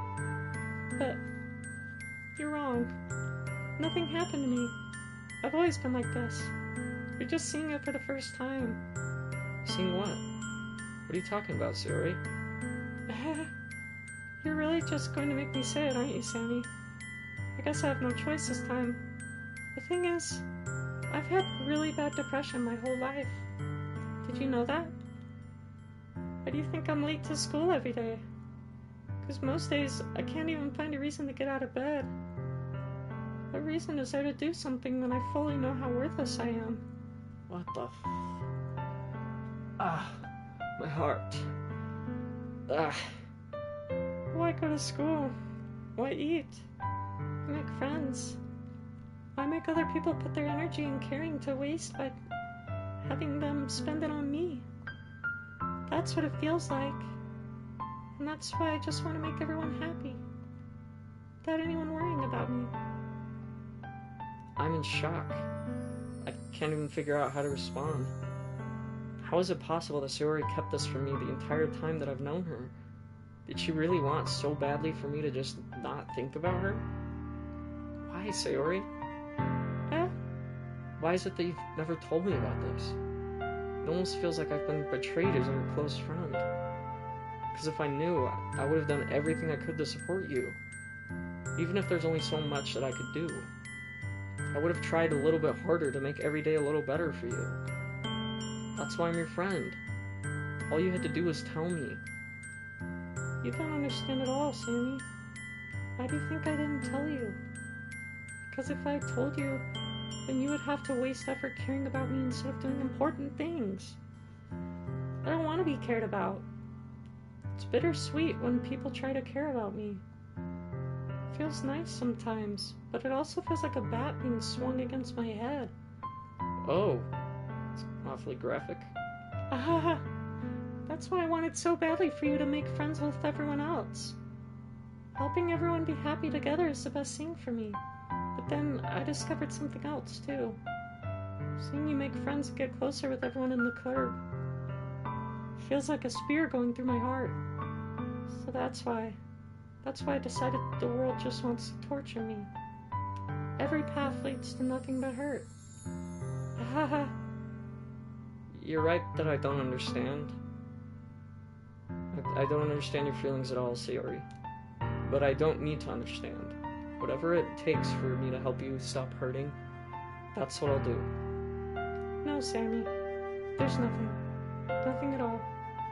The only thing you could have helped is if everything could be like it always was. But I was selfish. I finally showed you what a horrible person I am. Tears streaked down Sayori's face. I made you join the literature club because I was selfish. And I was punished by my heart hurting in a way that I couldn't understand. And now you came here and I made you hurt too. I'm just weak and selfish. That's all I am. And that's why I'm going to accept these punishments. Because I deserve every last one. Without thinking, I once again grabbed Sayori's shoulders. This time I pull her into a tight embrace. Sammy. Sayori, I don't care if you feel selfish. I'm really happy that you convinced me to join the Clurb. See, sorry, it's so hard to stay serious. Seeing you every day makes it worthwhile enough. If I make friends with everyone else, then that's just a bonus. But please never underestimate how much I care about you. I wouldn't have it any other way. Sammy. Sayori isn't hugging me back. Despite my arms being wrapped around her, Sayori's arms remain at her sides. She starts sobbing next to my ear. No, don't do this to me. Please don't do this. Sammy, Sayori barely manages to speak between her sobs. I don't know if I'm doing the right thing, but all I want is for her to know that I care. If you have it in you to call yourself selfish, then you have to let me be selfish too. No matter what it takes, I'll figure out what needs to change. I'll make these feelings go away. And if there's anything that you need me to do, then you better tell me. I'll get mad if you don't. I don't know. Gently, Sayori finally puts her arms around me in return. I don't know anything. It's all really scary. I don't understand any of my feelings, Sammy. The only time I'm not feeling nothing is when I'm feeling pain. But your hugs are so warm, and that's really scary too. Sayori lets me go. As she does, I let her go as well. The festival is tomorrow. Yeah, it's going to be fun, right? Yeah. How would you like for me to spend it all with you? It's what I want. I promise. I think that would be nice then. Yeah. Sayori wipes her eyes. If I could spend the whole day here, I would. Of all days, this has to be the one where I have other plans. Maybe I should cancel. No, don't. Please don't. If you did that, then I really wouldn't forgive you. But it's almost time for Yuri to meet me at my house. At the very least, do you want to come along and help out? It would be fun. To my surprise, Sayori shakes her head. I'm sorry. I don't know if that would be very good for me today. You understand, right? It's kind of hard for me to fully understand, but I'm trying my hardest. It's okay. Don't worry too much about it. I'll see you tomorrow, okay? Alright. I look forward to it. I say goodbye to Sayori and exit her house. On the way home, I find myself still feeling uneasy, but it's hard for me to keep thinking about it when Yuri is about to come over too. I think Sayori's right. I shouldn't be worrying too much, and we're definitely going to have a great time tomorrow. I should just focus on what's ahead of me. As I approach my house, I see something that makes me feel a moment of panic. Yuri? Thank goodness. You're a little early. I'm sorry I wasn't home yet. Were you waiting for a long time? No, I just got here. But I started to get really nervous when nobody answered the doorbell. You always could have texted me. If I had known, I would have reassured you and hurried more on my way home. I suppose that's true. I didn't think of that for some reason. It should be common sense to do that, but I decided to ignore it. Anyway, let's go inside. I see you brought a lot of stuff with you. That's right. And did you manage to find everything I asked you to buy as well? Yeah, pretty much. At least I hope I got everything right. I'm sure it will be fine. I take Yuri to my room. The first thing she does is glance around curiously, which makes me feel anxious. It's so clean. I cleaned it before you came over, so that's very considerate of you to do. No. I would be really embarrassed for my room to be a mess while you were here. Well, I do enjoy cleaning. I would have gladly helped you clean. That would have been even more embarrassing. Wait, don't look in there. I snatched Yuri's wrist, which was in the process of opening a desk drawer of mine. I'm sorry. I wasn't thinking for some reason. I was just spacing out. It's fine. I let go of Yuri's wrist. She puts both of her hands firmly in her lap, as if making sure she's keeping track of them. So, should we get started? Yes. I have a few things planned that you can help with. Decorations and other atmospheric enhancements. Atmospheric enhancements? You know, mood lighting, aromatherapy candles. Oh, wow. I didn't know you'd planned on taking it that far. Of course. I want to help take our guests to a faraway place. Although many will stop by just out of curiosity. And for cupcakes, I guess. I'm determined to provide an experience that will leave them wanting more. That's great! It's easy to forget that you're a pretty intense person. Intense? I guess that's the best way to put it. Is that a bad thing? Or no, is that a bad thing? No, not at all. It's something that I like about you, actually. Is that so? It makes me feel relieved. And kind of happy. Yeah, no need to be so anxious. You can relax a little. Relax. I brought some things for relaxation. I was going to use them during the poetry event. Oh yeah? Like what? Let's see. Yuri rummages through her bag. She pulls out a few candles and a wooden cylinder-shaped object. I did some shopping on the way here, so I happen to have these in my bag. I plan to cover the windows in black paper and use the candles to light the room. I think that would be amazing, don't you? Yeah, that would be really neat. What's that wooden thing, though? Oh, this. It's a diffuser for essential oils. How familiar are you with aromatherapy? Not familiar at all. Is that so? It's one of my favorite contributors to a positive atmosphere. Depending on the oils or herbs you choose, you can change the mood of the air itself. You can even feel it permeate through your body. Relaxation, positive energy, romance, reflection. It's almost like magic. Yuri takes the cylinder and pushes a switch on the bottom. In just a moment, a thin ray of vapor begins to sprout through a small hole on the top. Wow, that sounds wonderful. What kind of mood is that one for? This is jasmine essential oil. It smells a little sweet and flowery, right? Yeah, that's a good way to describe it. I chose jasmine for the event because it provides more than relaxation. Jasmine enhances your emotions and helps you feel them flow through your body.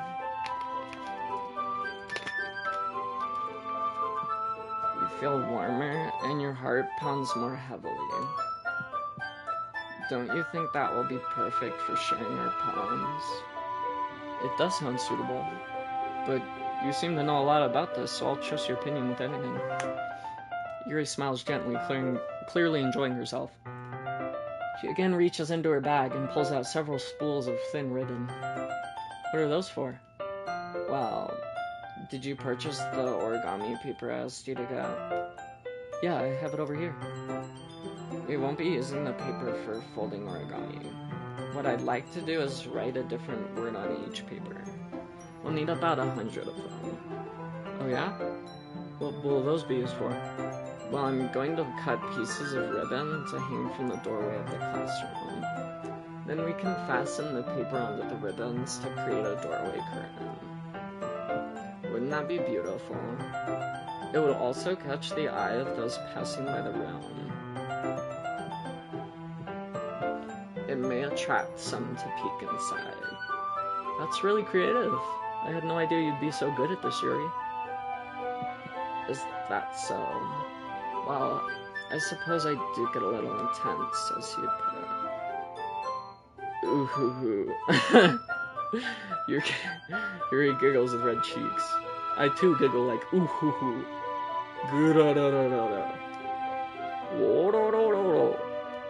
Is it just me, or is she more relaxed when it's just the two of us? Or maybe it's the excitement she feels from sharing something that she enjoys. Here's a marker, Sammy. You can write any characters you want. I'll help you once I finish cutting the ribbons. Ah, alright. Sitting on the floor together, the two of us get to work. I carefully draw a different character on each paper, doing my best to manage my bad handwriting. Yuri unravels a long strand of red ribbon to her desired length. Then she reaches into her bag once more and pulls out a pocket knife. Eh?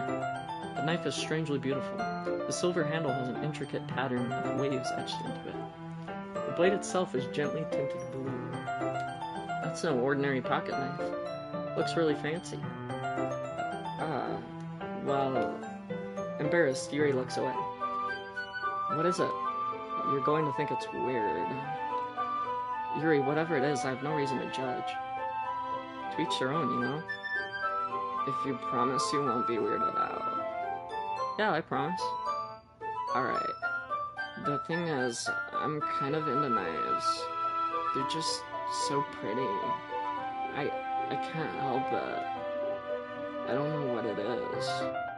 The combination of craftsmanship and feeling of danger, maybe? What am I saying? Please don't think I'm weird for this. You're laughing at me. No, I'm not laughing at you. It's just funny how nervous you got about sharing. It's an interesting thing to be into, I guess. But I think it kind of suits you. Suits me?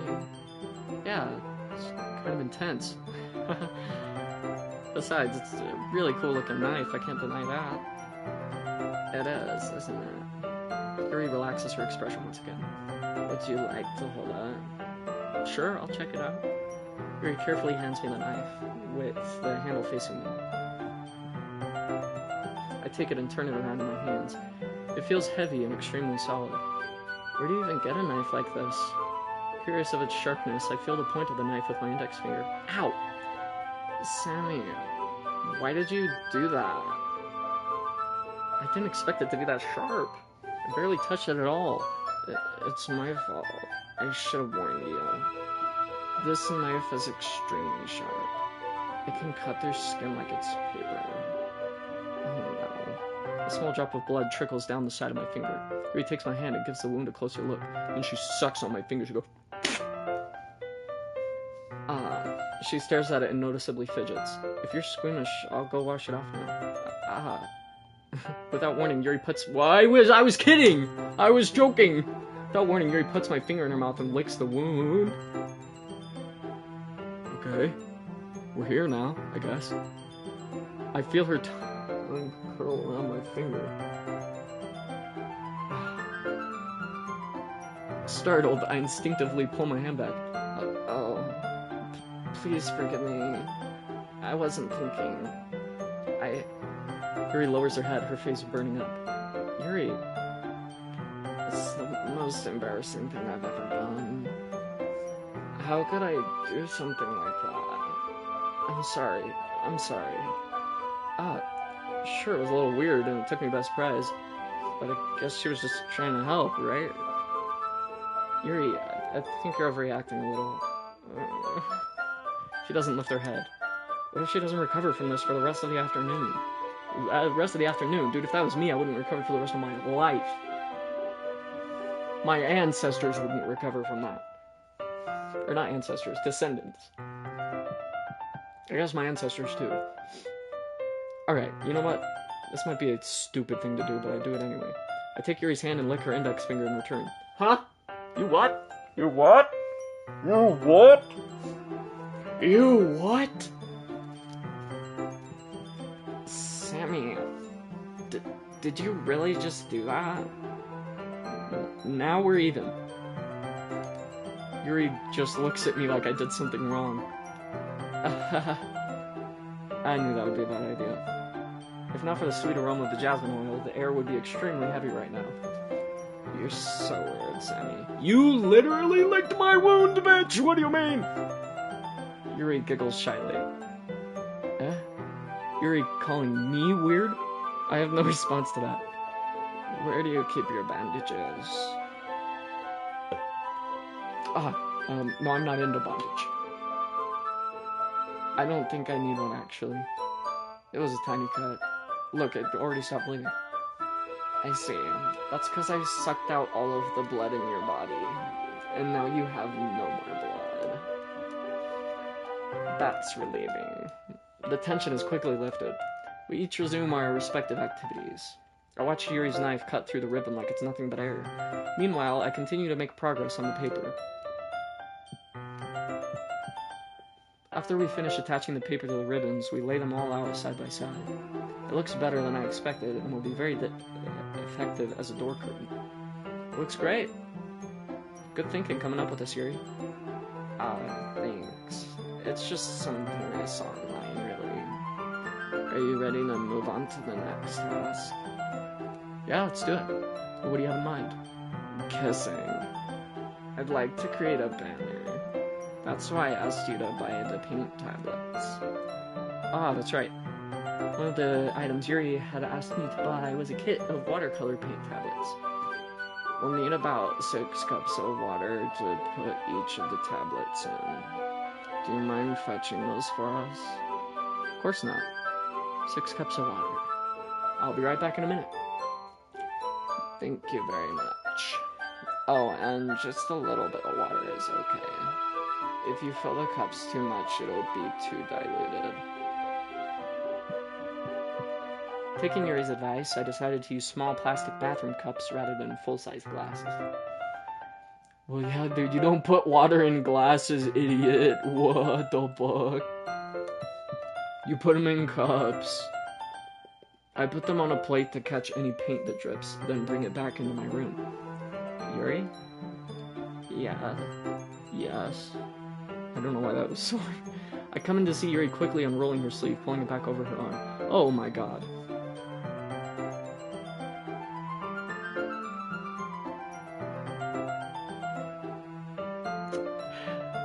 Well, content warning for that one, I guess. A little late, but... nothing. Your face is a little red. Is it too hot in here or anything? No, not at all. There's nothing wrong, so let's mix the paint. I go hard in the paint. Yuri hurriedly dismisses me and takes it upon herself to unwrap the tablets, dropping them into the cups. So, if I thought we would do something simple that would look very nice. I'd like to paint a gradient across the banner. Starting with the colors for sunrise, then daytime, then sunset and nighttime.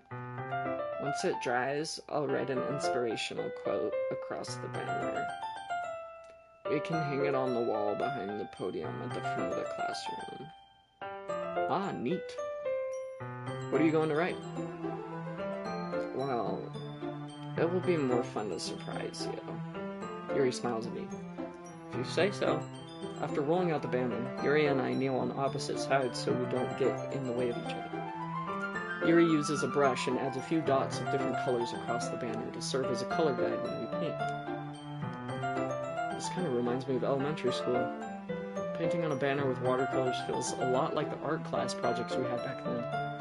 It's relaxing. I'm sorry if this feels too childish. No, I didn't mean that at all. It's kind of fun, you know? Yeah, it is fun. I'm glad you feel that way too. Yuri stops painting for a moment, thinking to herself. For me, I don't need to go out and do crazy things to have fun. In fact, I usually don't even want to. I just like when I can spend time with one other person. Even if it's something simple like reading. It doesn't even matter if we don't talk much. Just having a friend next to me makes things feel a little bit nicer. I think that's all it takes for me to be happy. So that's how. Even if Yuri and I are quite different, I can understand where she's coming from. I feel that way about things like anime and games, where simply sharing the experience with someone can make me happy. I think I feel the same way. Yuri smiles gently.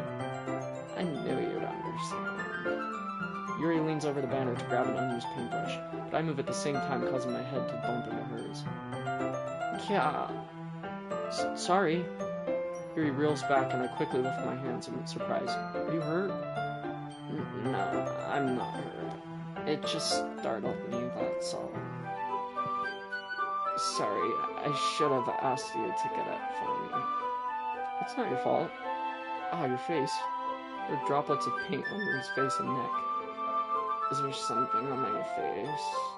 Yeah, I accidentally got paint on you. Sorry, it's totally my fault. I'll get a towel right away.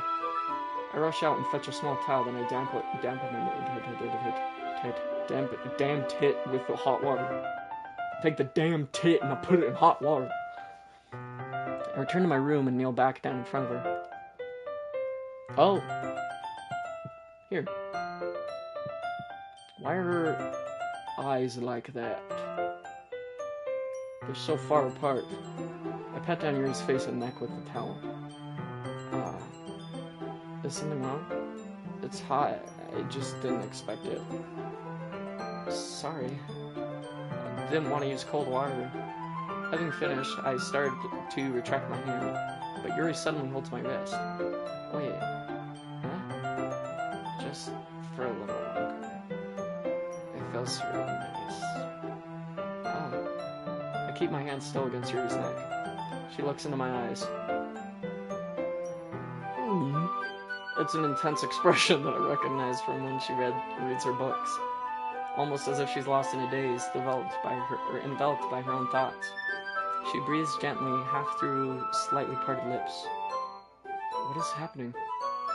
Is it the aroma of the jasmine oil giving me this dizzy feeling? Or you're about the case? Yuri's gentle fingers wrapped around my wrist send a tingling sensation through my arm. And suddenly her face seems to be much closer to mine than it was just a moment ago. Yuri slowly pulls away. Sorry. I've been feeling a little lightheaded today. I didn't mean to space out. It's fine.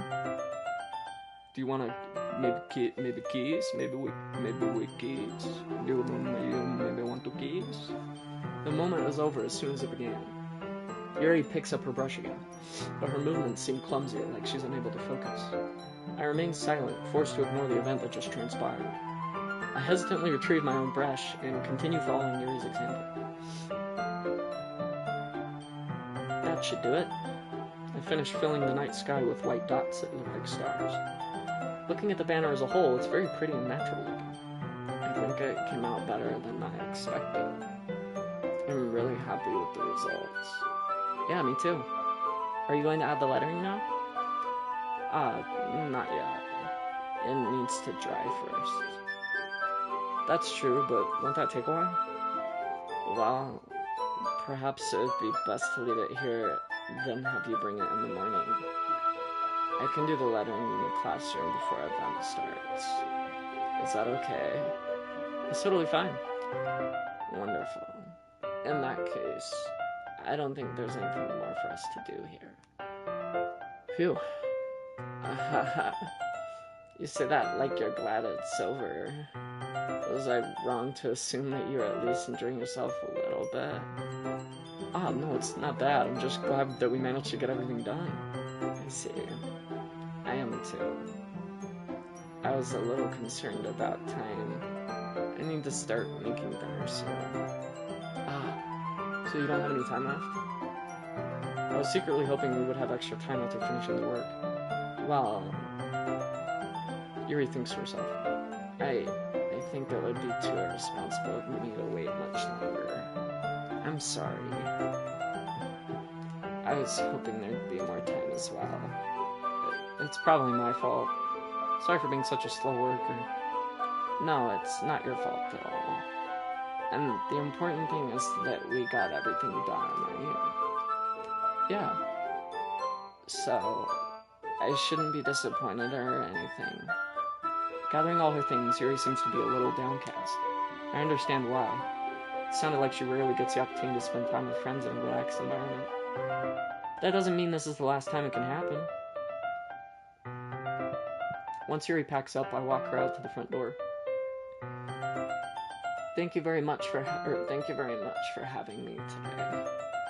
No problem. I'm glad I was able to help. Just let me know if there's anything else you need me to bring tomorrow. I will. Well done. Yuri fidgets.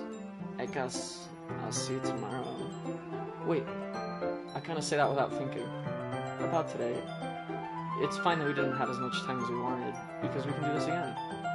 Whenever you want, you can come over, or we can go out somewhere. I forgot you don't want to go that much. As I stumble over my words, Yuri simply smiles bashfully. Anyway, you know what I'm trying to say, so... You're very thoughtful, Sammy. Yuri takes a step closer to me, then briefly squeezes my hand. I kind of like that about you. Okay. Well, how am I supposed to respond to that? But I don't even get a chance to as Yuri suddenly pulls back. Sayori. Eh? Ah. Hi, Sammy. Sayori. Just now, we weren't... It's okay, Sammy. I just stopped by to say hi. Well, it's nice to see you. I'm sorry, but I'm already on my way to leave. Oh, really? That's too bad. I'm sorry. But we'll all be together at the festival tomorrow, so that's fine, right? Of course! Sayori beams. Yeah, so I'll see you tomorrow. Clearly embarrassed, Yuri hurries off. Sayori waves goodbye after her. Sayori, I thought you didn't want to come over today. Well, I tried staying in my room, but my imagination was being really mean to me. So I had to come here and see it for myself. See what? What are you talking about? You know, how much fun you were having with Yuri, and how close you got to her. It makes me really happy. That you've made such good friends. It's all that matters to me. Tears start to fall down Sayori's face. That's all that matters to me. Why am I feeling this way, Sammy? I'm supposed to be happy for you. Why does it feel like my heart is splitting in half? It hurts so much. Everything hurts so much. This would be so much better if I could just disappear. Sayori, don't say that. It's true, Sammy. If I wasn't here, then you wouldn't have to waste your sympathy on me. You wouldn't have to put up with me being selfish. Monica was right. I should just... Monica? Monica was right about what? Sayori? What I said before is true. I'm not going to let this continue. Caring about you like this isn't the burden your mind is making it out to be. It's something that makes me happy. It's something that I wouldn't trade for anything else. So even if it takes an entire lifetime, I'm going to be by your side until you don't feel any more pain. But... Sayori looks away. I put a hand on her shoulder to reassure her. I'm scared, Sammy. I'm really scared. What are you scared of, Sayori? I'm scared that I might like you more than you like me. Sayori? It's true, isn't it? I was weak and started to like you too much. I did this to myself. Sammy, I like you so much that I want to die. Oh. Uh-oh. That's how I feel. And... That's enough, Sayori. I don't want you to hurt anymore. I slide my hand down Sayori's arm and squeeze her hand in my own. Do you remember how I said I always know what's best for you? Do you still believe me? Wordlessly, Sayori nods. Even if you don't understand all of your own feelings, I know what you need the most right now. And that's what I'm going to give to you. Oh, brother.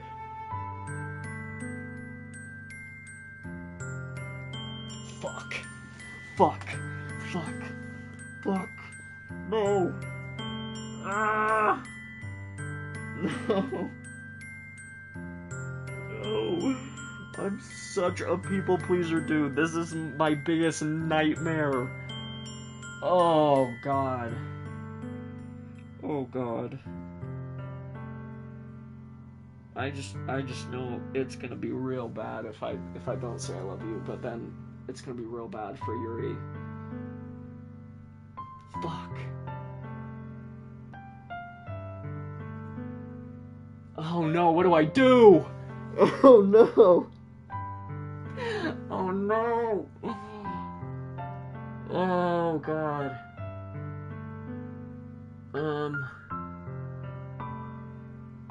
Fuck. This is the worst day of my life. I've already dedicated to Yuri. You'll always be my dearest friend. What you need most is for things to be like they've always been. Oh. Monica told me the truth. She told me how much happier you seemed after I joined the club. I know you're struggling with some really difficult feelings right now, but please trust me that I know what's best and what will make you happy in the end. I promise I'll help get things back to the way they were. I see. Sayori forces a smile through an incredibly pained expression. That's what it feels like to get stabbed in the chest. I should write a poem about this. Sayori. It's okay. This is just my punishment, remember? For being so selfish. So please don't worry about these stupid feelings. I know you're right. I knew this whole time that there's no happiness down that path. That's why I came here. Just so I could get the answer I needed to hear. And the other thing, you're also right that I just wanted to go back to the way it was. I realize that now. You really do know me better than anyone, Sammy. I'll trust you with anything. Anything at all. So... Sayori's smile finally breaks. All of a sudden she turns around and drops to her knees.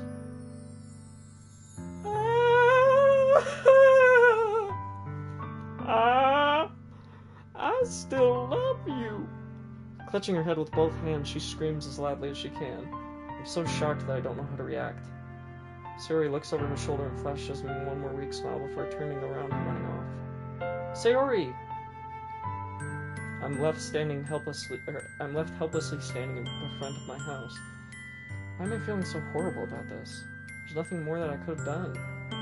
The most I can do is support Sayori through her feelings and help her on the path that's right. But I'm having as much trouble understanding Sayori's feelings as she is. Even though I can comfort her, I keep wondering if I should be doing something more or something different. I know these thoughts will continue to plague me until things are back to the way they were. I'm going to give it everything I've got. Sayori will always be my dearest friend. I'll do whatever it takes to put a smile on her face every day. Every day. Oh. God. Fuck.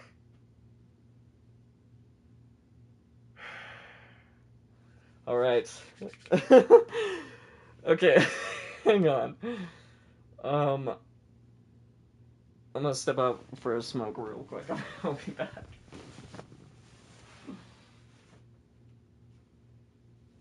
I just need to prep myself for this. Okay. Yeah, in case it's not clear, very heavy content warning. Okay.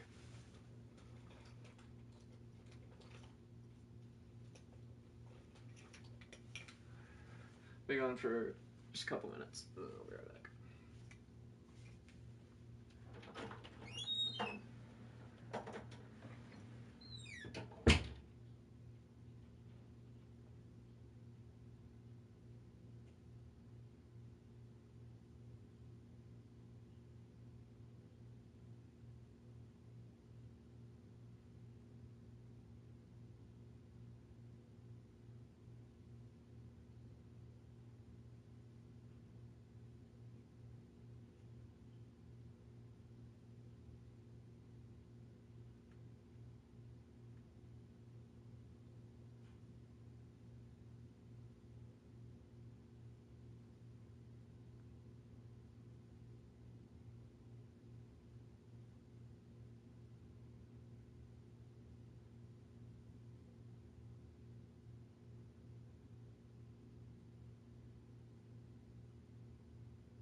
Alright. Everybody buckled in? Oh, God, man.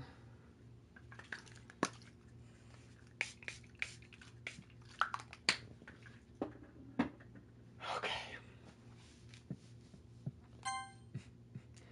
It's the day of the festival. Of all days, I expected this to be the one where I'd be walking to school with Sayori. But Sayori isn't answering her phone. I considered going to her house to wake her up, but decided that's a little too much. Meanwhile, the preparations for the event should be nearly complete. The banner Yuri and I painted is dry, and I gently rolled it up to take with me. She sent me a pleasant text reminding me not to forget anything, and I reassured her. Funnily enough, I probably feel the same way as Natsuki about the event. I'm more excited for it to be over so I can spend time with Sayori and Yuri at the festival. But knowing Monika, I'm sure the event will be great too. Sammy, you're the first one here. Thanks for being early. That's funny, I thought at least Yuri would be here by now. Monika's placing little booklets on each of the desks in the classroom. They must be the ones she prepared that have all the poems we're performing.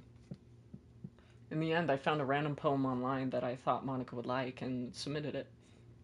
So that's the one I'll be performing. I'm surprised you didn't bring Sayori with you. Yeah, she overslept again, that dummy. You'd think that on days this important she'd try a little harder. I say that, but I suddenly remember what Sayori told me yesterday, and I suddenly feel awful, knowing it's not nearly that simple for her. I only said it because it's the way I'm used to thinking.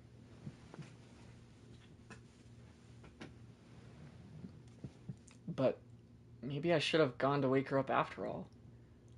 Ah, ha, ha. You should take a little responsibility for her, Sammy. I mean, especially after your exchange with her yesterday. You kind of left her hanging this morning, you know. I what? I left her what?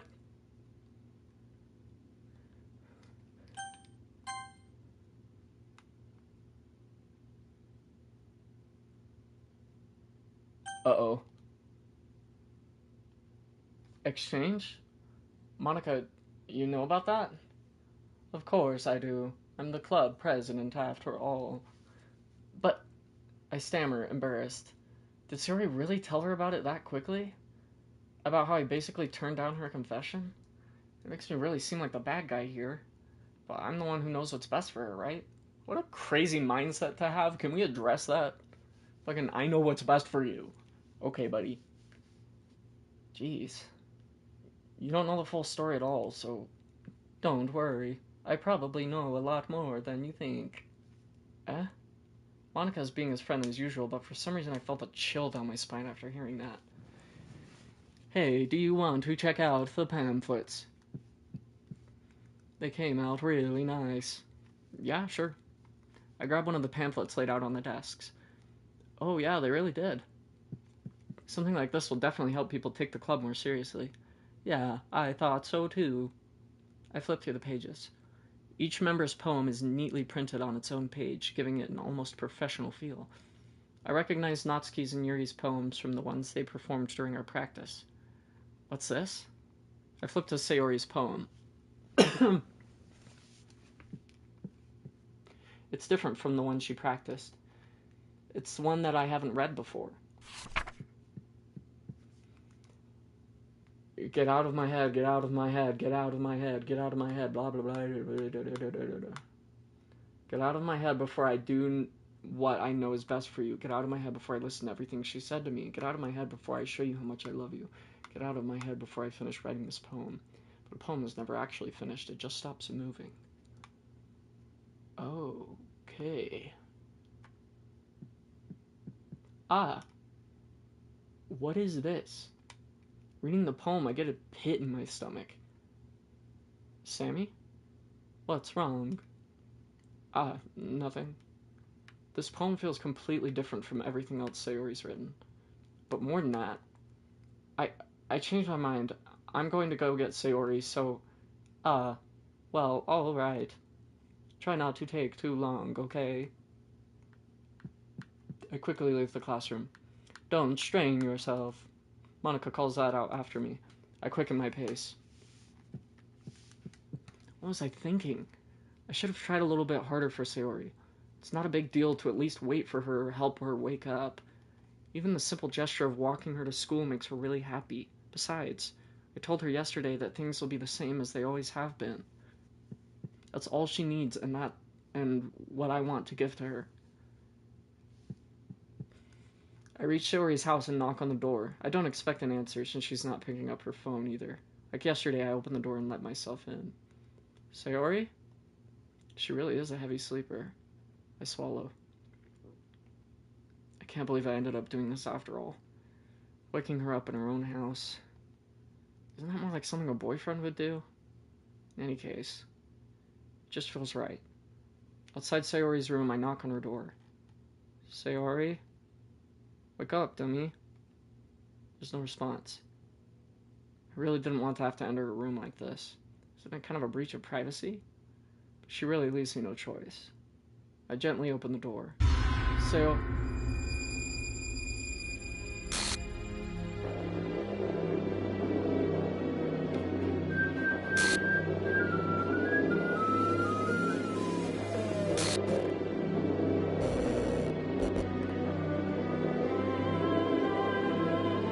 Oh my fucking god.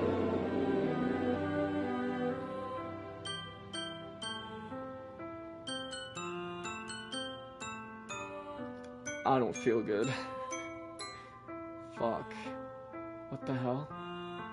What the hell? Is this a nightmare? It has to be. This isn't real. There's no way this can be real. Sayori wouldn't do this. Everything was normal up until a few days ago. That's why I can't believe what my eyes are showing me.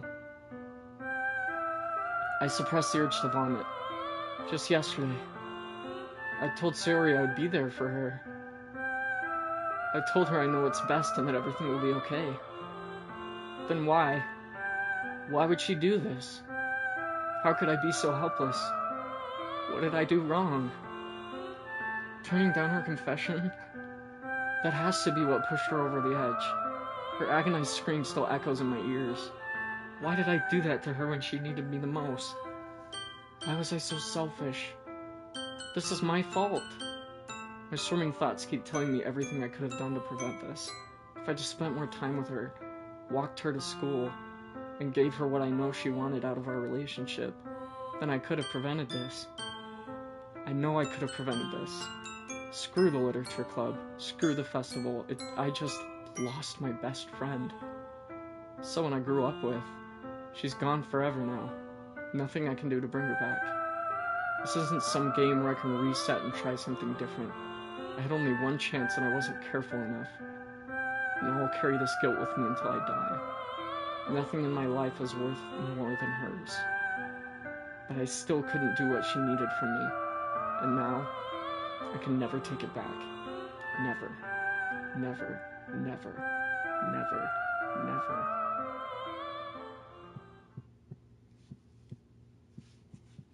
End?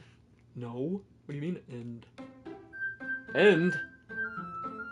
It stops there? Oh. Oh.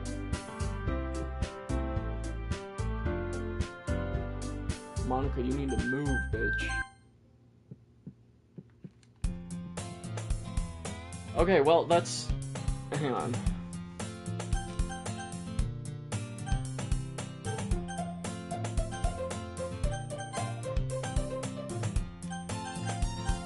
Okay, I think that is a good...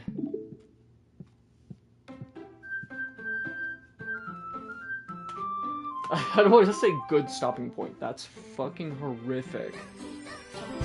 It is actually... Oh my god. Oh, okay. So... What a way to end the stream. But I think I'm probably gonna stop at that point, since it looks like we're gonna be going into a new game. Wow, okay. Oof. like I had okay, I'm not like I'll be blunt. I knew like the characters die. I had seen the memes and stuff. It is entirely different experiencing it in game.